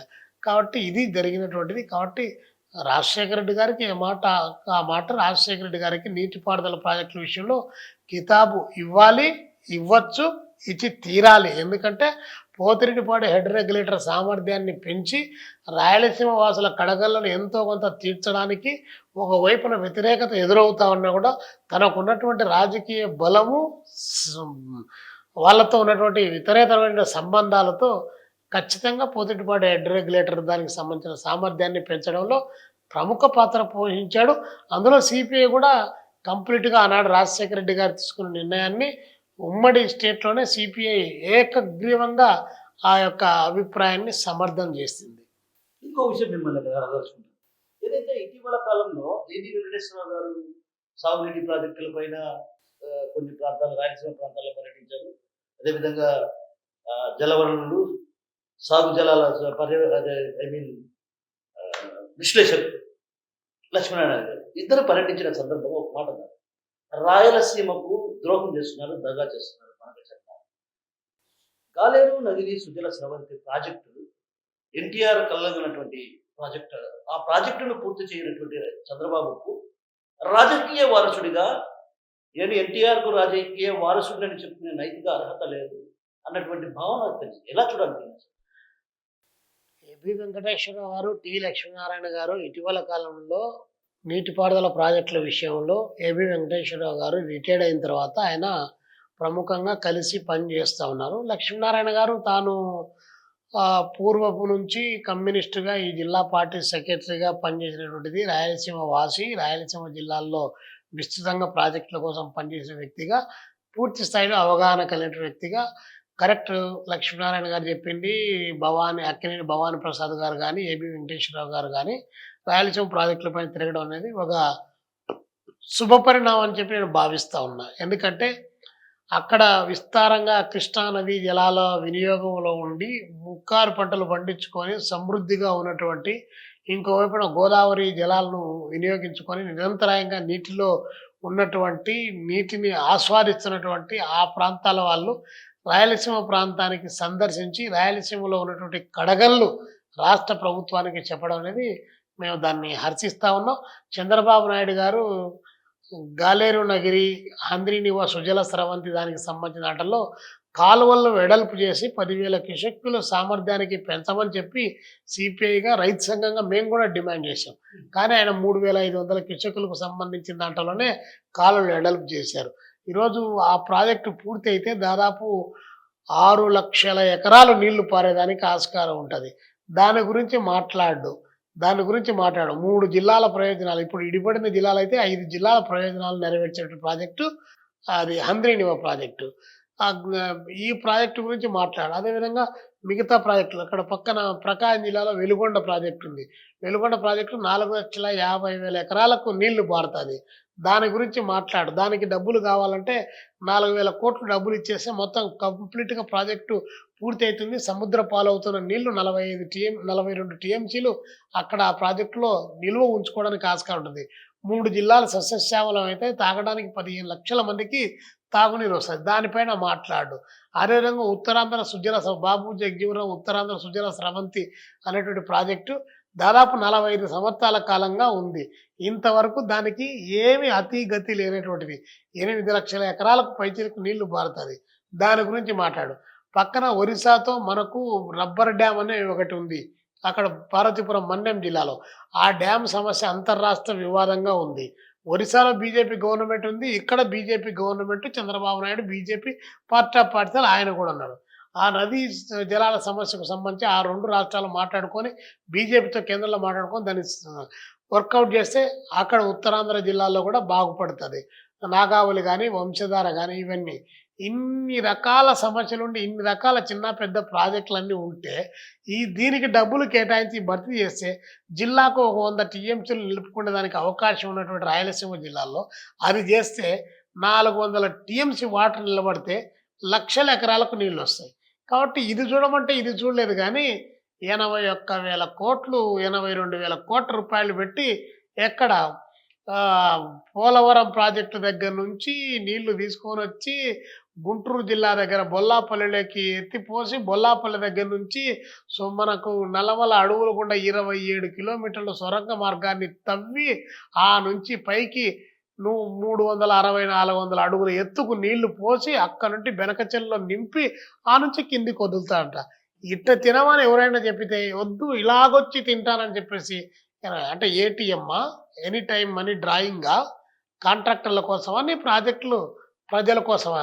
ఏబి వెంకటేశ్వరరావు గారు అడిగిన దాన్ని కంప్లీట్గా భారత కమ్యూనిస్ట్ పార్టీ సిపిఐ లక్ష్మీనారాయణ గారు డిమాండ్ చేసేదాన్ని సిపిఐగా మేము సపోర్ట్ చేస్తున్నాం. వాస్తవంగా అయితే ఇంకా అలాంటి మేధావులంతా కూడా ఇంకా బయటికి రావాలి. బయటికి వచ్చి ప్రాంతాలకు సంబంధించినటువంటి వెనకబడ్డ ప్రాంతాల యొక్క సమగ్రాభివృద్ధికి ముందు స్టాప్ ప్రయారిటీ ఇవ్వాల్సినటువంటి బాధ్యత ఉంది. కాబట్టి ఆ బెనకచెర్ల అనేటువంటిది అది ఒక నిరుపయోగమైనటువంటి పథకం. అక్కడ నుంచి నీళ్ళు ఎవరు వాడుకోకుండా ఈడ దాకా రాణిస్తారా ఎవరైనా? మనం తెలుగంగ ప్రాజెక్టు ఈ ప్రాంతం నుంచి పోయింది. ఈ ప్రాంతం నుంచి తెలుగంగ ప్రాజెక్టు పోయినప్పుడు ఇదే కమ్యూనిస్ట్ పార్టీ పిలిపిచ్చింది. మా ప్రాంతాల్లో కాలువలు తవ్వి ఇక్కడ నుంచి నీళ్లు తీసుకొని పోతాం. మా పొలాలు నీళ్లు పారకుండా మీరు మద్రాసుకు డైరెక్ట్‌గా మీ నీళ్లు తీసుకొని పోతా అంటే, కాలువల్లో పారేది నీళ్లు కాదు రక్తం పారుతుందని చెప్పేసి ఆనాడు కమ్యూనిస్ట్ పార్టీ ఫైట్ చేసింది. మరి మిగతా అది కూడా అదే కదా! అక్కడ గుంటూరు జిల్లా వాళ్ళు గానీ, లేదా మిగతా ఇతరేతర జిల్లాల వాళ్ళు గానీ, నీళ్ళు అనేటువంటిది అందరికీ ఆధారమే కదా! మరి వాళ్ళు అడగడంలో తప్పు లేదు కదా! కాబట్టి అక్కడి నుంచి ఎత్తిపోతానని అంటే ఏ లాభం? కాబట్టి దానికి 4,000 మెగావాట్ల విద్యుత్తు కావాలి. 4,000 మెగావాట్ల విద్యుత్ అంటే ఒక్కొక్క యూనిట్‌కి ఇంతని చార్జ్ చేసినా కూడా అది కొన్ని వేల కోట్ల రూపాయలు విద్యుత్ ఛార్జీలు కట్టాలి. ఎందుకు? గ్రావిటీ పైన ట్యాప్ తిప్పితే నీళ్లొచ్చేటువంటి ప్రాజెక్టులు ఇక్కడ పెట్టుకొని వేల టీఎంసీల వాటర్ పోయి సముద్రంలో కలుస్తా ఉంటే, దీన్ని ఇక్కడ వాడకుండా ఏ పద్ధతిలో తీసుకెళ్తాం? కాబట్టి డబ్బులు కోసము, కాంట్రాక్టుల ప్రయోజనాల కోసం ఇలాంటి ప్రాజెక్టులు పెట్టి దీని ద్వారా లబ్ధి పొందడానికి కావాల్సిన ప్రయత్నం తప్ప, ఇది ప్రజలకు పెద్దగా ఉపయోగపడేటువంటి ప్రాజెక్టు కాదని చెప్పి ఇంజినీర్లు చెప్పినారు. పాపారావు లాంటి పెద్దలు ఇంజినీర్లు చెప్పారు. చాలామంది ఇంజినీరింగ్ నిపుణులు చెప్పారు. నీటిపారుదల విశ్లేషకులు చెప్పారు. రిటైర్డ్ ఇంజినీర్లు చెప్పారు. అయినా చంద్రబాబు నాయుడు గారికి కళ్ళ ముందు పచ్చనోట్ల కట్టలు కనిపించినప్పటికీ ప్రజల కష్టాలు ఏమాత్రం కూడా కనిపించినట్టు కనిపిస్తూ ఉంది. పెన్నా గోదావరి నదుల అనుసంధానం చేయమని చెప్పేసి చెప్తున్నారు కదా! అది కాకుండా ముందు పెట్టిన ప్రకటన ముందు చేసినటువంటి అలైన్మెంట్ కాకుండా అలైన్మెంట్ మార్చి వేరే పద్ధతిలో వస్తున్నారంటే అది ఖచ్చితంగా కుట్రతో కూడుకున్నటువంటిది. ఇది కేవలం ఏటీఎం లాగా వాడుకోవడానికి ఉపయోగపడే ₹1,00,000 డబ్బులు ఖర్చు పెట్టి ఎప్పుడు పెట్టాలంటే 1,00,000 కోట్లు? ఇప్పటికే 10,00,000 కోట్ల రూపాయలు అప్పు ఉంది. నువ్వు ప్రాజెక్ట్ రూపకల్పన చేసి ఎన్ని సంవత్సరాలు పడుతుంది? ఎన్నేళ్ళు పడుతుంది? ఎప్పుడు రావాలి? ఎక్కడి నుండి రావాలి డబ్బులు? కాబట్టి ఇది ఆచరణ సాధ్యం. అక్కడుండే పోలవరం ప్రాజెక్టు ఎత్తు తగ్గించాకమని చెప్పేసి డిమాండ్ చేస్తా అంటే, మీరు జగన్మోహన్ రెడ్డి ఇద్దరు పోయి, ఆయన ఉన్నప్పుడు ఆయన పోయాడు, నువ్వు ఉన్నప్పుడు నువ్వు పోయావు. ఎత్తు తగ్గిస్తున్నావు. ఎత్తు తగ్గించి చేపల ప్రాజెక్టుగా మారుస్తారా? ఒక జాతీయ హోదా కలిగిన ప్రాజెక్టు.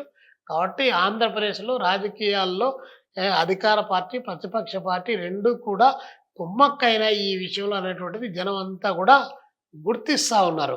పక్క కర్ణాటకను చూడండి. కర్ణాటకలో ఉన్నటువంటి పార్టీ జాతీయ హోదా ప్రాజెక్టు కింద తీసుకొని వచ్చారు వాళ్ళక్కడ. ఎగువ తుంగభద్ర పైన ప్రాజెక్టు కట్టి జాతీయ హోదా తెచ్చి 5,400 కోట్లు బిగున డబ్బులు శాంక్షన్ చేయించుకొని వాళ్ళు అక్కడ పనులు శరవేగంగా చేస్తూ ఉన్నారు. తెలంగాణ ఎన్నికలు దృష్టిలో పెట్టుకొని మనకిచ్చినటువంటి నీటి హక్కు వాటాలపైన మళ్ళీ కేంద్రంలో ఉన్నటువంటి ఇదే బీజేపీ అగ్గిపుల్ల గీసి బగ్గున మండిస్తూ ఉంది. కాబట్టి ఇట్లాంటి అన్ని సమస్యలన్నీ కూడా పెరిగిపోతున్న నేపథ్యంలో రాయలసీమ ప్రాంతమే కాదు, మొత్తం ఓవరాల్‌గా ఉత్తరాంధ్రకు సంబంధించి, రాయలసీమకు సంబంధించి ఓవరాల్‌గా ఆంధ్రప్రదేశ్ యొక్క సమగ్రాభివృద్ధి జరగాలి అంటే ఈ రాష్ట్రంలో 100కి 65 మంది ఇంకా వ్యవసాయ రంగం పైన ఆధారపడి జీవిస్తున్నారు. నీటికి నోచుకోనటువంటి లక్షల ఎకరాలు ఈరోజు బీడు భూములుగా మారాయి. అలాంటి లక్షల ఎకరాలకు బీడు భూములకు నీళ్లు అందించడం ద్వారా గ్రామీణ నిరుద్యోగ యువతను తగ్గించడానికి ఆస్కారం ఉంటుంది. ఉత్పత్తిని పెంచడానికి ఆస్కారం ఉంటుంది. వ్యవసాయ రంగాన్ని డెవలప్ చేయడానికి ఆస్కారం ఉంటుంది. నీరు అనేటువంటిది పారిశ్రామిక రంగానికైనా, మన ఈ వ్యవసాయ రంగానికైనా, హోటళ్ళకైనా, సినిమాలకైనా, ఆసుపత్రులకైనా ప్రధానమైనటువంటిది వనరు నీరు. ఈరోజు కేవలం నీళ్ళంటే రైతాంగం పొలాలకి ఆ నీళ్లు, తాగడానికి మంచినీళ్ళు అవసరం లేదా? బట్టలు ఉతుక్కోవడానికి మంచినీళ్ళు అవసరం లేదా? హోటళ్ళకు అవసరం లేదా? లాడ్జీలకు అవసరం లేదా? ఆసుపత్రులకు అవసరం లేదా? ఎవరికి నీరు అవసరం లేదు. నీరు సర్వరోగాలకు, సర్వమానవులకు, సర్వ ప్రాణులకు నీరు అవసరం. కాబట్టి సర్వమానవులను సర్వము అన్ని రకాల వారిని కూడా ఇందులో నీటిపారుదల రంగానికి సంబంధించిన దాంట్లో ఇన్వాల్వ్‌మెంట్ పెంచాల్సినటువంటి అవసరం ఉంది. అది సినిమా వాళ్ళ దగ్గర నుంచి ఆసుపత్రుల వరకు తీసుకురావాలి. ఇంకో విషయం ఇక్కడ మిమ్మల్ని అడగాలి. బనకచర్లకు అన్ని వేల కోట్ల నిధులు కేటాయించాలని ఆ ప్రాజెక్టు తెరపై చేస్తారు. ఒక 50-60 కోట్లు కేటాయిస్తే ఈ గాలేరు నది సూచన స్రవంతి పూర్తవుతుంది. ఎన్టీఆర్ ఏదైతే ఆశయం ఉందో ఆశయం నెరవేర్చినట్టు ఉంటుంది కదా. 50,000 కోట్లు కూడా అవసరం లేదు. బెనకచెర్లకు సంబంధించినటువంటి పోలవరం బెనకచెర్లకు సంబంధించినటువంటి కేటాయించేటువంటి 1, 2, 3 దశల డబ్బులు మినహాయించి 4, 5 దశల్లో ఖర్చు పెట్టాలనేటువంటి 38,000 కోట్ల రూపాయలు ఏదైతే ఉందో ఆ 38,000 కోట్ల రూపాయలు డబ్బులు ఖర్చు పెడితే రాయలసీమలో ఉన్నటువంటి ప్రాజెక్టులు పూర్తిగా కంప్లీట్‌గా ప్రకాశం జిల్లాతో సహా, నెల్లూరు జిల్లాతో సహా ప్రాజెక్టులన్నీ సర్వం పూర్తి అయితాయి. జిల్లాకు 100 టీఎంసీల చొప్పున ప్రకాశం జిల్లాలో గానీ, నెల్లూరు జిల్లాలో గానీ, మిగతా జిల్లాలో గానీ నీళ్లు నింపడానికి అవకాశం ఉన్నటువంటి ప్రాజెక్టులు సోమశిల, కండలేరు దగ్గర నుంచి గాలేరు, నగిరి ఫస్ట్ దశ, రెండో దశ మనకు సంబంధించి మన హంద్రీనివాకు సంబంధించినటువంటిది, అక్కడ చిత్తూరు జిల్లా వరకు ఇచ్చేటువంటి వాటర్‌కు సంబంధించి మదనపల్లిలో ఉండేటువంటి చిప్పిలి సమ్మర్ స్టోరేజి మొత్తం చిన్న, పెద్ద కాలువలు, కుంటలు అన్ని రకాల నింపుకోవడానికి ఆస్కారం ఉంటుంది. తద్వారా భూగర్భ జలాలు పెరుగుతాయి. వ్యవసాయ రంగం వృద్ధి చెందుతుంది. నీటిపైన ఆధారపడి కరువు బాధలో పడుతున్నటువంటి ప్రజలు మేలుకోవడానికి, పని చేసుకోవడానికి అవకాశం వస్తుంది. కాబట్టి ఈ పని చేయాలి. ఈ పని చేయకుండా ఆయన ఆ పనికి పోతున్నంటే కారణం ఆయన కాలయాపన చేయడానికి. అది ఏమైనా పీపీ అనేటువంటి దానికి కూడా 3 పీలో, 4 పీలో పెడుతున్నాడు ఆయన. ఆ పెట్టి పీపుల్స్ ప్రైవేట్ పబ్లిక్ పార్ట్నర్‌షిప్ అని పెడుతున్నాడు. మెడికల్ కాలేజీలో రేపొద్దున ఆ పీపీలు పెట్టిన తర్వాత ప్రైవేటు సంస్థలొచ్చి నువ్వేం డబ్బులు ఇవ్వాల్సిన అవసరం లేదు. స్టేట్ గవర్నమెంట్ మేము దీన్ని కడతాము అని చెప్పి వస్తాయి. మెగా కృష్ణారెడ్డి లాంటి వాళ్ళు, లేదా రిత్విక్ ప్రాజెక్ట్ లాంటి వాళ్ళు, లేదా మరొకటి పెద్ద పెద్ద కాంట్రాక్టులంతా మేము పెడతాం, మేము కడతాం అని చెప్పి వాళ్ళొస్తారు. మీకు ప్రజలపైన అంత ప్రేమ? లేదు. ప్రేమ కాదు. రేపొద్దున ప్రాజెక్టు కట్టిన తర్వాత ఒక చెమ్మెడు, ఒక వాటర్ లీటర్ పక్కకు పోతే ఆ లీటర్‌కు వెలగట్టి నీటి తీరువ వసూలు చేస్తారు. డబ్బులు వసూలు చేస్తారు. అంటే రేపొద్దున తాగే నీళ్లు గూడా కొనుగోలు చేయాలి. కడుక్కుండే నీళ్లు గూడా కొనుగోలు చేయాలి. ఏ ఒక్కదానికి గూడా ఫ్రీగా దొరికేటువంటి అవకాశం లేదు.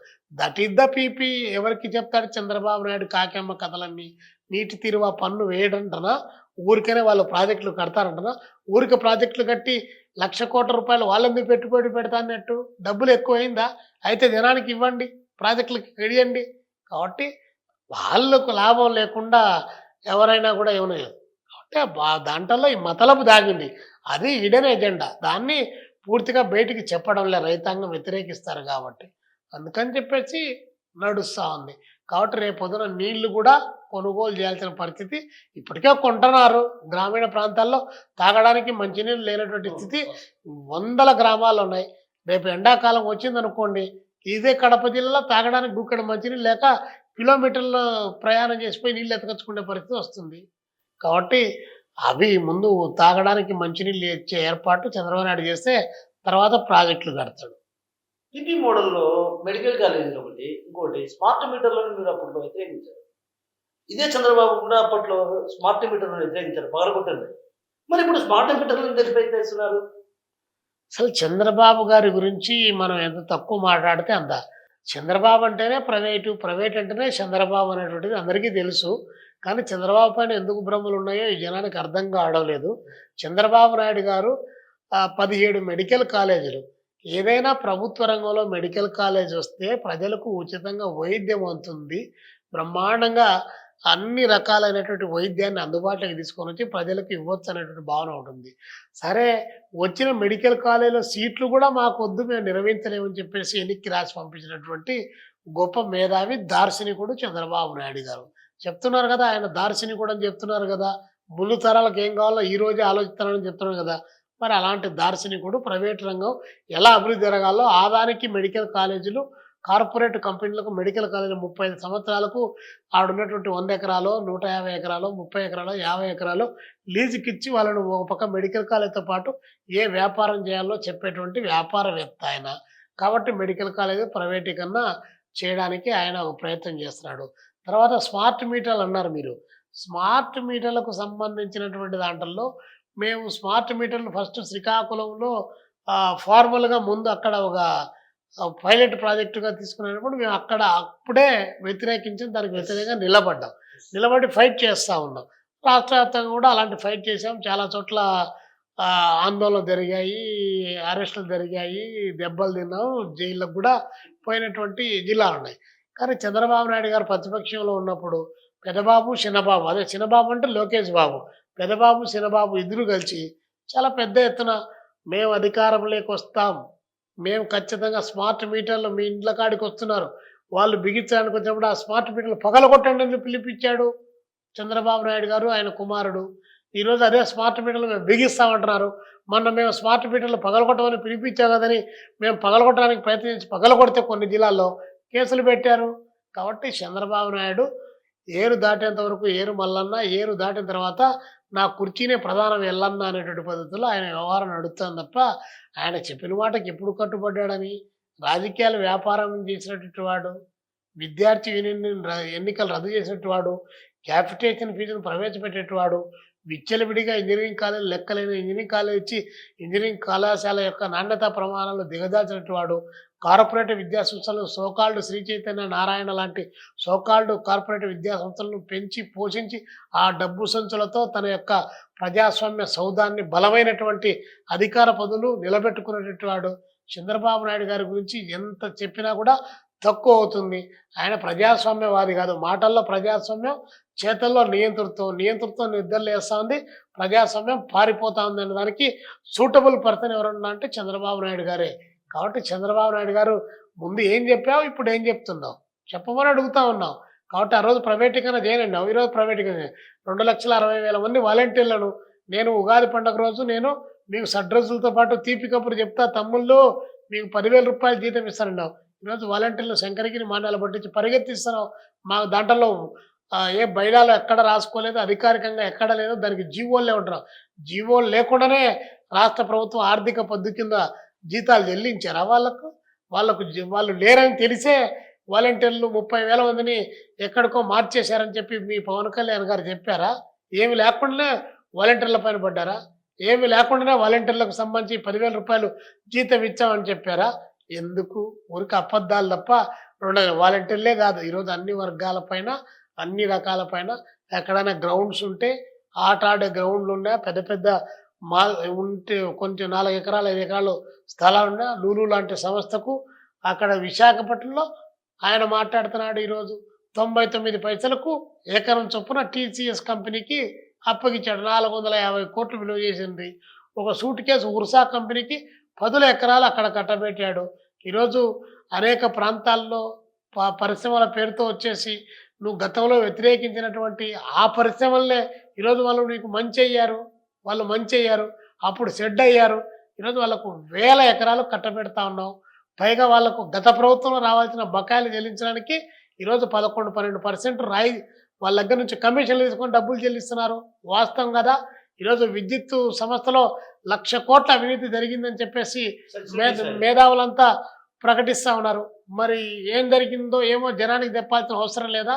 ఏమి ఒక చిన్నదానికి కాంట్రాక్ట్ టెండర్ కావాలంటే ఈ టెండర్లు వేసేటువంటి వారు ఈరోజు ఎలక్ట్రిసిటీ దాంట్లో అదే చిత్తూరు జిల్లా, అదే పుంగనూరు, అదే కుప్పం నియోజకవర్గంలో ఉన్నటువంటి వాళ్ళు మీ పేరు చెప్పుకొని ఏమి కరెంటు ఆఫీసుల చుట్టూ ట్రాన్స్ఫరాల చుట్టూ కట్టేటువంటి కాంపౌండ్ వాల్స్ లక్షల రూపాయలకు వితౌట్ టెండర్ లేకుండానే, ఈ టెండర్ లేకుండానే పెద్ద ఎత్తున మీరు ఇచ్చింది వాస్తవం కాదా?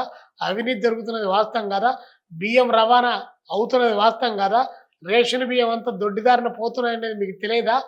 కాకినాడ పోర్టు దగ్గర సీజ్ అని చెప్పి పవన్ కళ్యాణ్ సీజ్ అని చెప్పి నెత్తిలో చేయబెట్టి ఇట్టాట తిరిగిపోతే సీజ్ అయిపోయిందా? మీ ఎమ్మెల్యేలు అందులో పాత్రదారులు కారా? నేను చెప్తారా? పొద్దుటూరు దగ్గర నుంచి మైదుకూరు దగ్గర నుంచి ఎన్ని లారీలు కృష్ణపట్నం పోర్టుకు పోతున్నాయో లారీలతో సహా పట్టుకుంటే డిఎస్పీలు మేనేజ్ చేసి 1,000 రూపాయలు 1,00,000 రూపాయలు లంచాలు ఇచ్చి బయటికి తీసుకొచ్చి నిజాలు కాదా? ఇవన్నీ అబద్ధాలు చెప్పే దాంట్లో చంద్రబాబు నాయుడు మించినట్టు ఈ రాష్ట్రంలో ఎవరు లేరు. చంద్రబాబు నాయుడు మానవ హక్కుల ఉల్లంఘన చేసినంత ఇంకొకరు ఎవరు చేయరు. కాకపోతే చంద్రబాబు నాయుడు కొంచెం అభివృద్ధి దానికి దీనికని కష్టం పడతాడు కాబట్టి అవి ఇవి ఐటీ కంపెనీలని అవేని ఇవని కొన్ని తెచ్చారనేటువంటి ఉద్దేశంతో దాన్ని అంగీకారంగా కొంతమందికి ఉంది కాబట్టి అది నడుస్తుంది. దేంటల్లో చంద్రబాబు నాయుడు గారు ఏంటి విశ్వవిద్యాలయాల వైస్ ఛాన్సలర్లు ఏ ఎండకు ఆ గొడుగు పట్టేటువంటి పచ్చి కులోన్మాదులను యూనివర్సిటీ వైస్ ఛాన్సలర్స్గా నియామకం చేపట్టలేదా? యూనివర్సిటీ వైస్ ఛాన్సలర్ వచ్చేసి ఓనామాలు చదువురానటువంటి మినిస్టర్ల దగ్గర కూర్చొని 2 చేతులు కట్టుకొని వచ్చేసి చాలామంది మినిస్టర్ల దగ్గర పైరువీలు చేసుకోవడం లేదా? యూనివర్సిటీ వైస్ ఛాన్సలర్ కింద డబ్బులు తీసుకోవడం ఏంటి? డబ్బులు తీసుకొని వైస్ ఛాన్సలర్ పోస్టులు ఇవ్వడం లేదా? Head of the department, rectors, registrars రండి, ఏ యూనివర్సిటీలో ఏం జరుగుతుందో విద్యా వ్యవస్థను సంస్కరిస్తామని చెప్పినటువంటి లోకేష్ బాబు గారు విద్యారంగం పైన అసలు దృష్టి పెట్టలేదు. ఈరోజు ప్రైవేటీకరణ ఆమెన పెరిగిపోతుంది, అన్ని రకాలుగా విజృంభిస్తుంది. మరి ప్రభుత్వ విద్యారంగాన్ని ఏం చేయడానికి? రాష్ట్రంలో ఉన్నటువంటి అనేక రకాలైన సమస్యలకు ఈరోజు కూటమి ప్రభుత్వం ఏమాత్రం కూడా అడ్రస్ చేయనటువంటి పరిస్థితి ఉంది. కేవలం టీవీలలో, పత్రికల్లో పెద్ద పెద్ద యాడ్స్, ప్రకటనలు ఇవ్వడమే తప్ప, ఒట్టి మాటలు చెప్పడమే తప్ప ఏ రంగాన్ని కూడా దాన్ని నిర్దిష్టంగా ఆదుకున్నటువంటి పరిస్థితి లేదు. ఈరోజు విద్యార్థులకు రావాల్సినటువంటి 6,400 కోట్ల రూపాయలు, 500 కోట్ల రూపాయలు ఫీజు రీయింబర్స్మెంట్ పెండింగ్లో పడిపోయి అటు యాజమాన్యాలకు చెప్పుకోలేక, ఇటు విద్యార్థులు కట్టలేక తల్లిదండ్రులంతా నలిగిపోయేటువంటి పరిస్థితి రాష్ట్రంలో కొనసాగుతోంది. 2 సంవత్సరాలు కావస్తా ఉన్నా కూడా ఏ ఒక్క రంగం పైన కూడా దృష్టి పెట్టేటువంటి పాపాన పోలేదు. ఇచ్చిన వాగ్దానాలు పూర్తి స్థాయిలో నెరవేరినటువంటి అంశం కూడా కనిపించినటువంటి సందర్భం ఉంది. రైతాంగానికి ఇస్తానన్నటువంటి అన్నదాత సుఖీభవ ఇంతవరకు పూర్తిగా చెల్లించలేదు. నిరుద్యోగ భృతి 3,000 ఇస్తానని చెప్పారు, అది లేదు. ఈ సంవత్సరానికి 4 లక్షల ఉద్యోగాలు భర్తీ చేస్తామన్నారు. 5 సంవత్సరాల్లో 20 లక్షల ఉద్యోగాలు అన్నారు. 2 సంవత్సరాలకు 8 లక్షల ఉద్యోగాలు ఇవ్వాలి. దాని గురించి మాట్లాడే పరిస్థితి లేదు. కాబట్టి ఇంకా ఈ కూటమి ప్రభుత్వం కేవలం పైనుంటి నరేంద్ర మోడీ గారు రావడం, ఇక్కడ కింద సభలు పెట్టడం, ఆయన వీళ్ళను పొగడ, వీళ్ళు ఆయన్ను పొగడ, ఒకరికొకరు పొగడం, డబ్బాలు కొట్టుకోవడమే తప్ప రాష్ట్రానికి ఒరిగింది ఏం లేదు. ఒరిగింటే స్టీల్ ప్లాంట్ వచ్చిండేది, ఒరిగింటే రామాయపట్నం పూర్తయిండేది, ఒరిగింటే విశాఖ స్టీల్ ప్లాంట్ ప్రైవేటీకరణ కాకుండా ఆగిపోయిండేది, ఒరిగింటే అనేక రకాలైన ప్రత్యేక హోదా, ప్రత్యేక ప్యాకేజ్ వచ్చిండేది. వెనకబడ్డ రాయలసీమ, ఉత్తరాంధ్రకు ఇచ్చే 50 కోట్లు రివైజ్ అయినటి ఏ ఒక్కటి జరగలేదు కదా, ఏ ఒక్కటి సాధించలేదు కదా. వీళ్ళ భుజాలపైనే కదా ఒకటి. అమరావతి రాజధానికి మేము ఇంత తెచ్చాం, అంత ఎవరు తెచ్చారు? అప్పు కదా తెచ్చింది. అప్పు తీసుకురావడంలో నరేంద్ర మోడీ అవసరం ఏముంది? మా చంద్రబాబు నాయుడు గారికి అవసరమే లేదు. చంద్రబాబు నాయుడు గారు అంటేనే ప్రపంచ బ్యాంకు అంటే చంద్రబాబు నాయుడు, ఆయనకు ఉన్నటువంటి గొప్ప పేరు అది. కాబట్టి చంద్రబాబు నాయుడుకి అప్పులు ఇప్పించాల్సిన అవసరం ఉంది.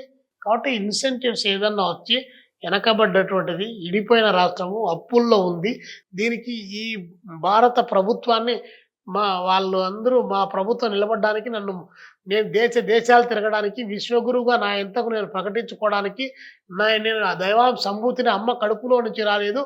నన్ను దేవుడే డైరెక్ట్గా కిందికి తీసుకొని వచ్చి నన్ను గుజరాత్లో కింద పడేశాడని చెప్పేటువంటి ప్రధానమంత్రి గారికి ఏమాత్రం సోయి ఉన్నా కూడా ఆంధ్రప్రదేశ్లో ఆదుకుండేవాడు. ఒకవేళ ఆయన ఆదుకోలేదనుకో, ఇక్కడ పోయినటువంటి ప్రజలు ఓట్లు వేస్తే గెలిపించినటువంటి ఎంపీలు కనీసం అక్కడ చట్టసభలో మాట్లాడేవాళ్ళు. పోయారు పాపం, అంతా కాంట్రాక్టర్లు పోయారు, సారా కాంట్రాక్టర్లు పోయారు, అరటికాయల కాంట్రాక్టర్లు పోయారు, ఎర్రచందనం దొంగలు పోయారు, వ్యాపారవేత్తలు పోయారు. వేల కోట్ల రూపాయల ఆదాయాలు ఉన్నట్టు వాళ్ళు చట్టసభలకు వెళ్ళిపోయారు. వాళ్ళకు పేదవాళ్ళు, రైతాంగము, మధ్యతరగతి ప్రజానికం, ఉద్యోగులు, బుద్ధిజీవులు, వేతన జీవుల గురించి వాళ్ళు ఎందుకు మాట్లాడతారు? ఏ కాంట్రాక్ట్ ఎక్కడ రావాలి, ఎన్ని కోట్లు ఖర్చు పెట్టా, తిరిగి ఎలా రావాలనేటువంటి బాపత్తో తప్ప ప్రజల గురించి వాళ్ళు ఎప్పుడు మాట్లాడితే ఏందో మాట్లాడమని చెప్పండి. మేము అడుగుతున్నాం, ఏ అంశం పైన మాట్లాడారు? మీ నోళ్ళు ఎందుకు మూతపడ్డాయి? విశాఖ స్టీల్ ప్లాంట్ దానికి సంబంధించి ఎందుకు, కడప జిల్లా స్టీల్ ప్లాంట్కి సంబంధించి విభజన హక్కు చట్టంలో ఉన్నటువంటి దాన్ని ఎందుకు నెరవేర్చలేదు? వైబిలిటీ లేదని చెప్పినటువంటి వాళ్ళు మరి నక్కలగండి దగ్గర ఎట్ట పెడుతున్నారు మీరు? అనకాపల్లిలో స్టీల్ ప్లాంట్ ప్రైవేట్ రంగంలో, అంటే ప్రైవేట్ రంగంలో వచ్చే స్టీల్ ప్లాంట్కు అక్కడ లాభాలు వస్తాయి, ప్రభుత్వ రంగంలో ఏర్పాటు చేయాల్సిన స్టీల్ ప్లాంట్కు లాభాలు రావు. అంటే మీరు ప్రభుత్వాన్ని నడుపుతున్నారా, పీపీఎల్ నడుపుతున్నారా? రేపు రానున్న రోజుల్లో చంద్రబాబు నాయుడు గారు ప్రభుత్వాన్ని కూడా, ఇప్పుడు ప్రైవేటు మెడికల్ కాలేజీలు, ప్రైవేటు హాస్టల్స్, ప్రైవేటు యూనివర్సిటీలు, ప్రైవేటు గ్రౌండ్స్ అని ఎట్లయితే ప్రైవేటు వాటర్ అనేటువంటిది ఎట్లయితే పీపీలు పెట్టాడో, రేపు గవర్నమెంట్ను కూడా పీపీపీ అని చెప్పేసి ఆ త్రిపుల్ కింద ప్రభుత్వాన్ని కూడా ప్రైవేట్ పరం చేసినా కూడా ఆశ్చర్యపోవాల్సింది. ఒక్క మాటలో చెప్పాలంటే రాష్ట్రంలో ఈరోజు నడుస్తున్నటువంటిది ప్రైవేటు పాలన, పిఏల అధికారం తప్ప ఎమ్మెల్యేలు, ఎంపీలు, మినిస్టర్ల పాలన లేనే లేదు. పిఏల పాలన నడుస్తూ ఉంది. ఎక్కడికి పోయినా పిఏల పాలనే నడుస్తూ ఉంది తప్ప ప్రభుత్వ పాలన లేదు. పిఏల పాలన, పీపీఏల విధానాలు. ఒక చిన్న విషయం, ప్రశ్నిస్తానన్నటువంటి పవన్ కళ్యాణ్ గురించి 2 విషయాలు ఏదైతే ఆవేశంగా మాట్లాడుతూ 40,000 మంది మహిళలను అదృశ్యమయ్యారనేటువంటి మాట ఆయన చెప్పారు. సో ఇప్పటి వరకు కూడా ప్రజలు అడుగుతున్నటువంటి సమాధానం కావచ్చు, ప్రతిపక్షాలు అడుగుతున్నటువంటి మాట. ఆ రోజు ప్రశ్నిస్తానన్నటువంటి పవన్ కళ్యాణ్ మహిళలపై ఇంత పెద్ద ఎత్తున దాడులు జరుగుతున్నాయి. చిన్నారుల పైన అత్యాచారాలు జరుగుతున్నాయి. ఏదైతే అదృశ్యమైనటువంటి మహిళలను ఒక్క మహిళను కూడా తీసుకురాలే. ఈ పొద్దు ఇంత పెద్ద ఎత్తున ప్రభుత్వం వ్యతిరేక విధానం ఏదైతే ప్రజా వ్యతిరేక విధానం అవలంబిస్తుంటే ఎందుకు పవన్ కళ్యాణ్ ప్రశ్నించడం లేదు? అంటే పవన్ కళ్యాణ్ ఏమైనా ప్యాకేజ్ స్టారా లేకుంటే పవర్ స్టారా అనేది తేల్చుకోవాల్సినటువంటి అవసరం పవన్ కళ్యాణ్ పై ఉందన్నది ప్రతిపక్షాలు చెప్తున్నమాట. నేను పవన్ కళ్యాణ్ గారిని గురించి ఆయన పవర్ స్టార్ అన్నాను, ప్యాకేజ్ స్టార్ అన్నాను కానీ ఆయన రియల్ స్టార్ కాదు, రీల్ స్టార్ అని మాత్రం చెప్పగలను నేను. ఎందుకంటే ఆయన పవర్ స్టార్ అని ఎవరో బిరుదు ఇచ్చారు, దాన్ని తీసుకున్నారు. What is this power star? కాబట్టి ఆ పవర్ స్టార్లు లేకపోతే ప్యాకేజ్ స్టార్, ప్యాకేజ్ అనేటువంటిది వాళ్ళ వాళ్ళ అంతరాత్మలకు తెలుసు. అంతరాత్మలు కుదువబెట్టే అల్ప బుద్ధులు దిద్దుకుంటే మారిపోతుందో ఈ కాలం మారిపోతుందని గజ్జెల మల్లారెడ్డి గారు కాలజ్ఞానంలో చాలా గొప్పగా చెప్పారు. కాబట్టి వాళ్ళు ప్యాకేజ్ స్టార్‌లో, పవర్ స్టార్‌లో, రీల్ స్టార్‌లో, రియల్ స్టార్‌లో వాళ్ళు తేల్చుకోవాల్సిన అంశం. ఇంక రెండో అంశం పవన్ కళ్యాణ్ గారు 30,000 మంది వాలంటీర్లు కలిసి 30,000 మంది మహిళలను ఎక్కడికో తీసుకెళ్ళి దాటిచ్చేశారన్నాడు. అధికారంలో పైన మీరే ఉన్నారు. అందులో మామూలోళ్ళు కాదు. 79 ఇంచీల ఛాతీ ఉన్నటువంటి గొప్ప ప్రధానమంత్రి గారు. దానికి తోడు 4.5 అడుగుల ఎత్తు ఉండి, నరరూప రాక్షసుడిగా ఉండి రక్తం తాగమరిగినటువంటి అమిత్ షా గారు కేంద్ర హోంశాఖ మంత్రిగా ఉన్నారు. ఇక్కడ జూలు విదిలిస్తే కిందికి అట్లే అల్లాడిపోతుందని చెప్పేటువంటి మీరున్నారు. మీరు అంటే మా అన్న ఉన్నాడని చెప్పే లోకేష్ బాబు గారు ఉన్నారు. మీరు ఇంతమంది ఉండి 30,000 మంది ఎక్కడికి పోయారో, ఎలా పోయారో, వాళ్ళేంటో, వాళ్ళెవరు దాటిచ్చారో, వాళ్ళు పట్టుకొని దాటిచ్చిన వాళ్ళు లోపలేసి వాళ్ళ తాట తీయమని మేము కోరుతా ఉన్నాం. ఏంది 2 సంవత్సరాలు అయితేనే కూడా ఒక్క ఆడపిల్లను కూడా పట్టకరాలే. అంటే అప్పుడు అధికారం లేదు కాబట్టి ఆ మాట అన్నాడేమో గాని పవన్ కళ్యాణ్ గారు. వాస్తవ పరిస్థితి ఏందో నాకు కూడా తెలియదు. బహుశా ఆయనకేమన్నా తెలుసు.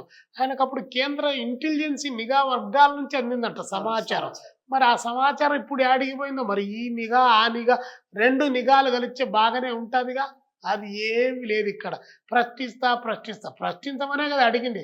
పాచిపోయిన లడ్డూను ప్రశ్నించినావు, అదే పాచిపోయిన లడ్డూను ఆవగా తింటా ఉన్నాం మేము. నువ్వు తిన్నావు కాబట్టి మేము నీకు సపోర్ట్ ఇచ్చినటువంటి వాళ్ళందరూ కలిసి తినిపిస్తా ఉన్నాం. ఏం రాలేదు. మొన్న వచ్చినప్పుడేమో అప్పుడు ఎక్కడో వచ్చి గుంటూరు జిల్లాలో ఎక్కడికి వచ్చినప్పుడు ఒక చాక్లెట్ ఇచ్చిపోయాడు నువ్వు దగ్గుతున్నావని. ఈరోజు తుమ్ముతున్నావని ఏమన్నా విక్స్ ఏమన్నా ఇచ్చాడో మాకు తెలియదు కానీ రాష్ట్రానికి ఏమి రాలే. నువ్వేం ప్రశ్నించలే. 22 మంది గిరిజన పిల్లలు, ఆడపిల్లలు చచ్చిపోయారు ఆడ గిరిజన హాస్టల్స్‌లో. ప్రశ్నించడం ఎందుకు? అధికారం నీదే కదా, డిప్యూటీ సీఎం కదా. చంద్రబాబు నాయుడు పక్కన మీ ఫోటో పక్కన చంద్రబాబు నాయుడు. ఆదేశాలు రాజ్యాంగానికి విరుద్ధంగా మీరు కిందకి జీవోలు పంపించి ప్రతి ఆఫీసులో మీ ఫోటోలు పెట్టుకున్నటువంటి వాళ్ళు ఇక్కడ ఏం జరుగుతుందో ప్రశ్నించరా? కాబట్టి పవన్ కళ్యాణ్ గురించి ఎంత తక్కువ మాట్లాడితే అంత మంచిది. ఆయన భగత్ సింగ్ అన్నాడు, చేగువేరా అన్నాడు. భగత్ సింగ్ కాదు, ఆయన చేగువేరా కాదు. చేగువేరా కాదు, ఆయన చెంగువీర. కాబట్టి చెంగు పట్టుకొని, తెలుగుదేశం చెంగు పట్టుకొని, కొంగు పట్టుకొని ప్రయాణం చేస్తా. నేను ప్రశ్నిస్తా అంటే ఎవరు ప్రశ్నిస్తారు? ఈరోజు కాపుల్లో కూడా చాలా మందిలో పెద్ద ఎత్తున పవన్ కళ్యాణ్ కోసం పనిచేసినట్టు వాళ్ళు పాపం వాళ్ళల్లో కూడా తీవ్రమైనటువంటి ఆవేదన కొనసాగుతూ ఉంది. కాబట్టి పవన్ కళ్యాణ్ మళ్ళా ఒకసారి ఆలోచించుకోండి. ఒక విలువలతో కూడా రాజకీయాలు చేయాలని వచ్చినటువంటి మీరు ఈరోజు విలువలు కోల్పోయేటువంటి పద్ధతుల్లో మీ ప్రయాణం కొనసాగితే భవిష్యత్తులో రాజకీయంగా నమ్మేటువంటి పరిస్థితి ప్రజలకు తక్కువైంది. ఇప్పటికే ఏమీ ప్రశ్నించలేదనే భావన బాగా పెరిగిపోతా ఉంది. ప్రశ్నిస్తే తెలుగుదేశం పార్టీ వాళ్ళు ఏదైనా ఎలిమినేట్ చేస్తారని ఏమన్నా భయపడుతున్నాడో ఏమో మాకైతే తెలియదు కానీ మొత్తానికైతే పవన్ కళ్యాణ్ గారు ప్రశ్నించడం లేదు. కానీ ఇంకొకటి మాత్రం చాలా బలంగా మాట్లాడుతున్నాడు. సనాతనవాదం అని చెప్పి. ఎందుకు స్వామి? ఆంధ్రప్రదేశ్ ప్రజలు అన్నదమ్ముల వలె ఐక్యంగా బతుకుతా ఉన్నారు. బీజేపీ ఎజెండాను ఎత్తుకొని సనాతనవాదం అని చెప్పి నువ్వు సనాతనవాదివి కాదు. వాస్తవంగా నువ్వు సనాతనవాదివి కాదు. నువ్వు అంతో ఇంతో నీకు కొంత ప్రోగ్రెస్ ఐడియాలజీ ఉందని చెప్పి జనం గతంలో కూడా నమ్మారు. మేము కూడా ఎక్కడో చోట కొంతలో కొంత విశ్వసిస్తున్నాం. పదవుల కోసం, కుర్చీల కోసం సనాతనవాదిగా మారిపోయి సనాతనవాదాన్ని విపరీతంగా ప్రచారం చేసి బ్రతికేటువంటి జనాల మధ్య నిప్పులు పోసి ఆ నిప్పుల కుంపటి పైన చలి కాచుకొని ఆ చలి కాచుకునేట్టు కుర్చీలు వేసుకొని దానిపైన కూర్చోవాలనేటువంటి దుగ్ధతో రాష్ట్రాన్ని రావణ కాష్టంలాగా తయారు చేసిద్దు ఏమి సనాతనవాదాన్ని చెప్పేటువంటి నైతికమైనటువంటి ఆలోచన కానీ నైతిక పద్ధతుల్లో కానీ మీకు ఏమాత్రం కూడా 0.1% కూడా రైట్ లేదన్నటువంటిది ఇంతకంటే లోతుల్లోకి పోవడానికి ఆస్కారం లేదు. ఎందుకంటే డిప్యూటీ సీఎం ఆయన పట్ల ఇంకా ఎంతో కొంత గౌరవం ఉంది కాబట్టి ఇంతకంటే లోతుల్లోకి పోవాల్సినటువంటి అవసరం లేదు. కానీ మీరు ఒక స్థాయిలో ఉన్నటువంటి ఒక వ్యక్తిగా, ఒక రాజకీయ పార్టీ అధినేతగా కులాల మధ్య, మతాల మధ్య చిచ్చు పెట్టకుండా జాగ్రత్తగా అన్ని కులాలను, అన్ని మతాలను, జాతులను కలిపేటువంటి ఒక మంచి పాత్ర పోషిస్తే రాష్ట్రం కూడా బాగుంటుంది. ప్రజలు కూడా బాగుంటుంది. వాళ్ళ కష్టం ఏదో వాళ్ళు పడి బతుకుతా ఉన్నారు. వాళ్ళ కష్టాన్ని కూడా విచ్ఛిన్నం చేయడానికి కావాల్సినటువంటి పద్ధతుల్లో ఎందుకు ఇలా తయారైన పవన్ కళ్యాణ్ అని చెప్పి మేమే బాధపడిపోతున్నాం. పవన్ కళ్యాణ్ కూడా ఈ స్థితికి పోయాడు, చంద్రబాబు నాయుడు ఇట్లా మార్చాడేమో అని మేము అనుకుంటాం. బీజేపీ వదిలినటువంటి బాణం ఇది. సనాతనవాదం జగనన్న వదిలిన బాణం అనింది. ఏమో షర్మిల గారు ఎవరు వదిలిన బాణమో ఆమెకే తెలియాలి. కానీ పవన్ కళ్యాణ్ గారు అయితే మాత్రం బీజేపీ వదిలినట్టు బాణం ఇక్కడ బీజేపీ వదిలింది. ఆయన దీన్ని ఎత్తుకొని తిరుగుతున్నాడు. కానీ ఈ రాష్ట్రంలో అలాంటి పరిస్థితులు ఉండవనేటువంటిది వాస్తవాన్ని గమనించమని చెప్పి పవన్ కళ్యాణ్ గారికి హితవు చెప్తుంది. ఇంకో చిన్న విషయం మిమ్మల్ని ఇక్కడ అడగదలుచుకున్నాను. సాధారణంగా కమ్యూనిస్టు పార్టీలో లాబింగ్లు ఉండవు. కానీ మీ పదవి విషయంలో కొంత లాబింగ్ జరిగిందనేది ఒక ప్రచారం. ఏది నేను పదవి పొందడానికి లాబింగ్ జరిగిందనా? మీ పదవి రాకుండా ఉండడానికి కొంత లాబింగ్ జరిగింది. ఇది వాస్తవమా కాదా? ఏదైతే రాష్ట్ర మహాసభ జరిగినప్పుడు మీ పేరే ప్రధానంగా చర్చకు వచ్చింది, మీ పేరే ప్రకటించాల్సింది పోయి ఇన్ని రోజులుగా ఆలస్యం జరగడం, ఇది కొంత లాబింగ్ జరిగింది అనేది కొంత. కమ్యూనిస్ట్ పార్టీలో లాబింగ్లు జరిపేంత పరిస్థితి కానీ, లాబింగ్ జరపాల్సినటువంటి ఇది కానీ ఎవరికి ఉండదు, ఉండాల్సినటువంటి అవసరం లేదు. ఒకటి, మేము తీసుకుంటున్నటువంటి పదవులు అని చెప్పేసి సమాజంలో మిగతా వాళ్ళు అనుకుంటారు. మేము తీసుకునే బాధ్యతలు, ఆ బాధ్యతలు మోసేటువంటి పరిస్థితి ఎవరికి ఉంటుందో వాళ్ళకు. సహజంగా భిన్నాభిప్రాయాలు వచ్చిన సందర్భంలో రకరకాల పద్ధతుల్లో ఎక్కువ ఉన్నటువంటి పార్టీ కామ్రేడ్స్ అంతా కూడా ఉంటారు కాబట్టి వాళ్ళ అభిప్రాయాలను వాళ్ళు చెప్పడానికి ప్రయత్నం చేస్తారు. ఆ ప్రయత్నంలో భాగంగా కొంత ఆర్గనైజేషన్‌లో ఆంతరంగంగా కొంత వెసులుబాటు, సీనియారిటీ, దానికి సంబంధించినటువంటి అనుభవము అన్నీ కూడా పనిచేస్తాయి. అలాంటి సందర్భంలో చర్చ వచ్చిన మాట వాస్తవమే తప్ప, అది ఏదో మా పార్టీలో ఆంతరంగంగా లాబింగ్ జరిపి నాకు పదవి రాకుండా అడ్డుపడ్డము లేదా ఇంకోటి కాదు. అప్పటికే చాలా ఆలస్యమైంది. చర్చలు మీద చర్చలు జరుగుతూ ఉన్నాయి. మహాసభ ఓన్లీ 3 రోజులంటే సురవరం సుధాకర్ రెడ్డి గారు మరణించడము, దాని తర్వాత దాంట్లోంచి కోలుకోవడానికి మధ్యాహ్నం దాకా సమయం పట్టడము, 2 డేస్ మాత్రమే మహాసభ జరిగితే అట్లా ఆలస్యమైనటువంటి మాట వాస్తవం. నూతన కౌన్సిల్ కార్యవర్గాన్ని ఎన్నుకున్న తర్వాత నాయకత్వాన్ని ఎన్నిక చేసిన సందర్భంలో అది ఒక చర్చకు, అంటే ఒక ప్రజాస్వామిక పద్ధతిలో చర్చకు ఒక ఆస్కారం కలిగే పద్ధతిలో ఉంది. ఆ చర్చ ఇప్పుడు ఈ సందర్భంలో అది ఎండ్ కాదేమో అనేటువంటి పద్ధతిలో నాయకత్వం ఒక ఆలోచనకు వచ్చి, జాతీయ నాయకత్వం, రాష్ట్ర నాయకత్వం, సరే మనం రాష్ట్ర మహాసభలు అయిపోయింది, జాతీయ మహాసభలు కూడా ఉన్నాయి కాబట్టి జాతీయ మహాసభల అనంతరం కూర్చొని మాట్లాడుకొని అప్పుడు పురుసత్తుగా మీటింగ్ చేసుకొని చర్చించుకొని అప్పుడు ఎన్నుకుందాం అనేటువంటి పద్ధతిలో ఎన్నుకున్నాం తప్ప, దానికి సంబంధించి పైరవీలు జరగడము లేదా లాబింగ్ జరపడం అనేటువంటిది అది అవాస్తవం. అది ఎవరు చేసే పరిస్థితి కాదు. పదవి రాకుండా ఎక్కడ లాబింగ్ జరగలే. ఈశ్వరయ్యకు పదవి రాకుండా లాబింగ్ జరపలే. ఈశ్వరయ్య వేరే వాళ్ళకు పదవి లేకుండా చేయడానికి లాబింగ్ జరపలేదు. ప్రజాస్వామ్యం రెండో మాట నేను ఏకీభవించాను, మొదటి మాట ఏకీభవిస్తున్నాను. ఎందుకంటే ఆ రోజే ప్రకటించాల్సినటువంటి పరిస్థితి ఉంది కాబట్టి, కానీ ఆ రోజు ప్రకటించకుండా చాలా అంటే టైం తీసుకున్నారు. ఎందుకు అంటే కమ్మ లాబింగ్ అన్న పనిచేసింది ఇక్కడ. ఇందులో చాలామంది, చాలా టీవీల వాళ్ళు, ఈ వెబ్ మీడియా వాళ్ళందరూ కూడా చాలా పద్ధతిలో కమ్మ కమ్మ కమ్మ అనేటువంటి పద్ధతిలో మాట్లాడుతున్నారు.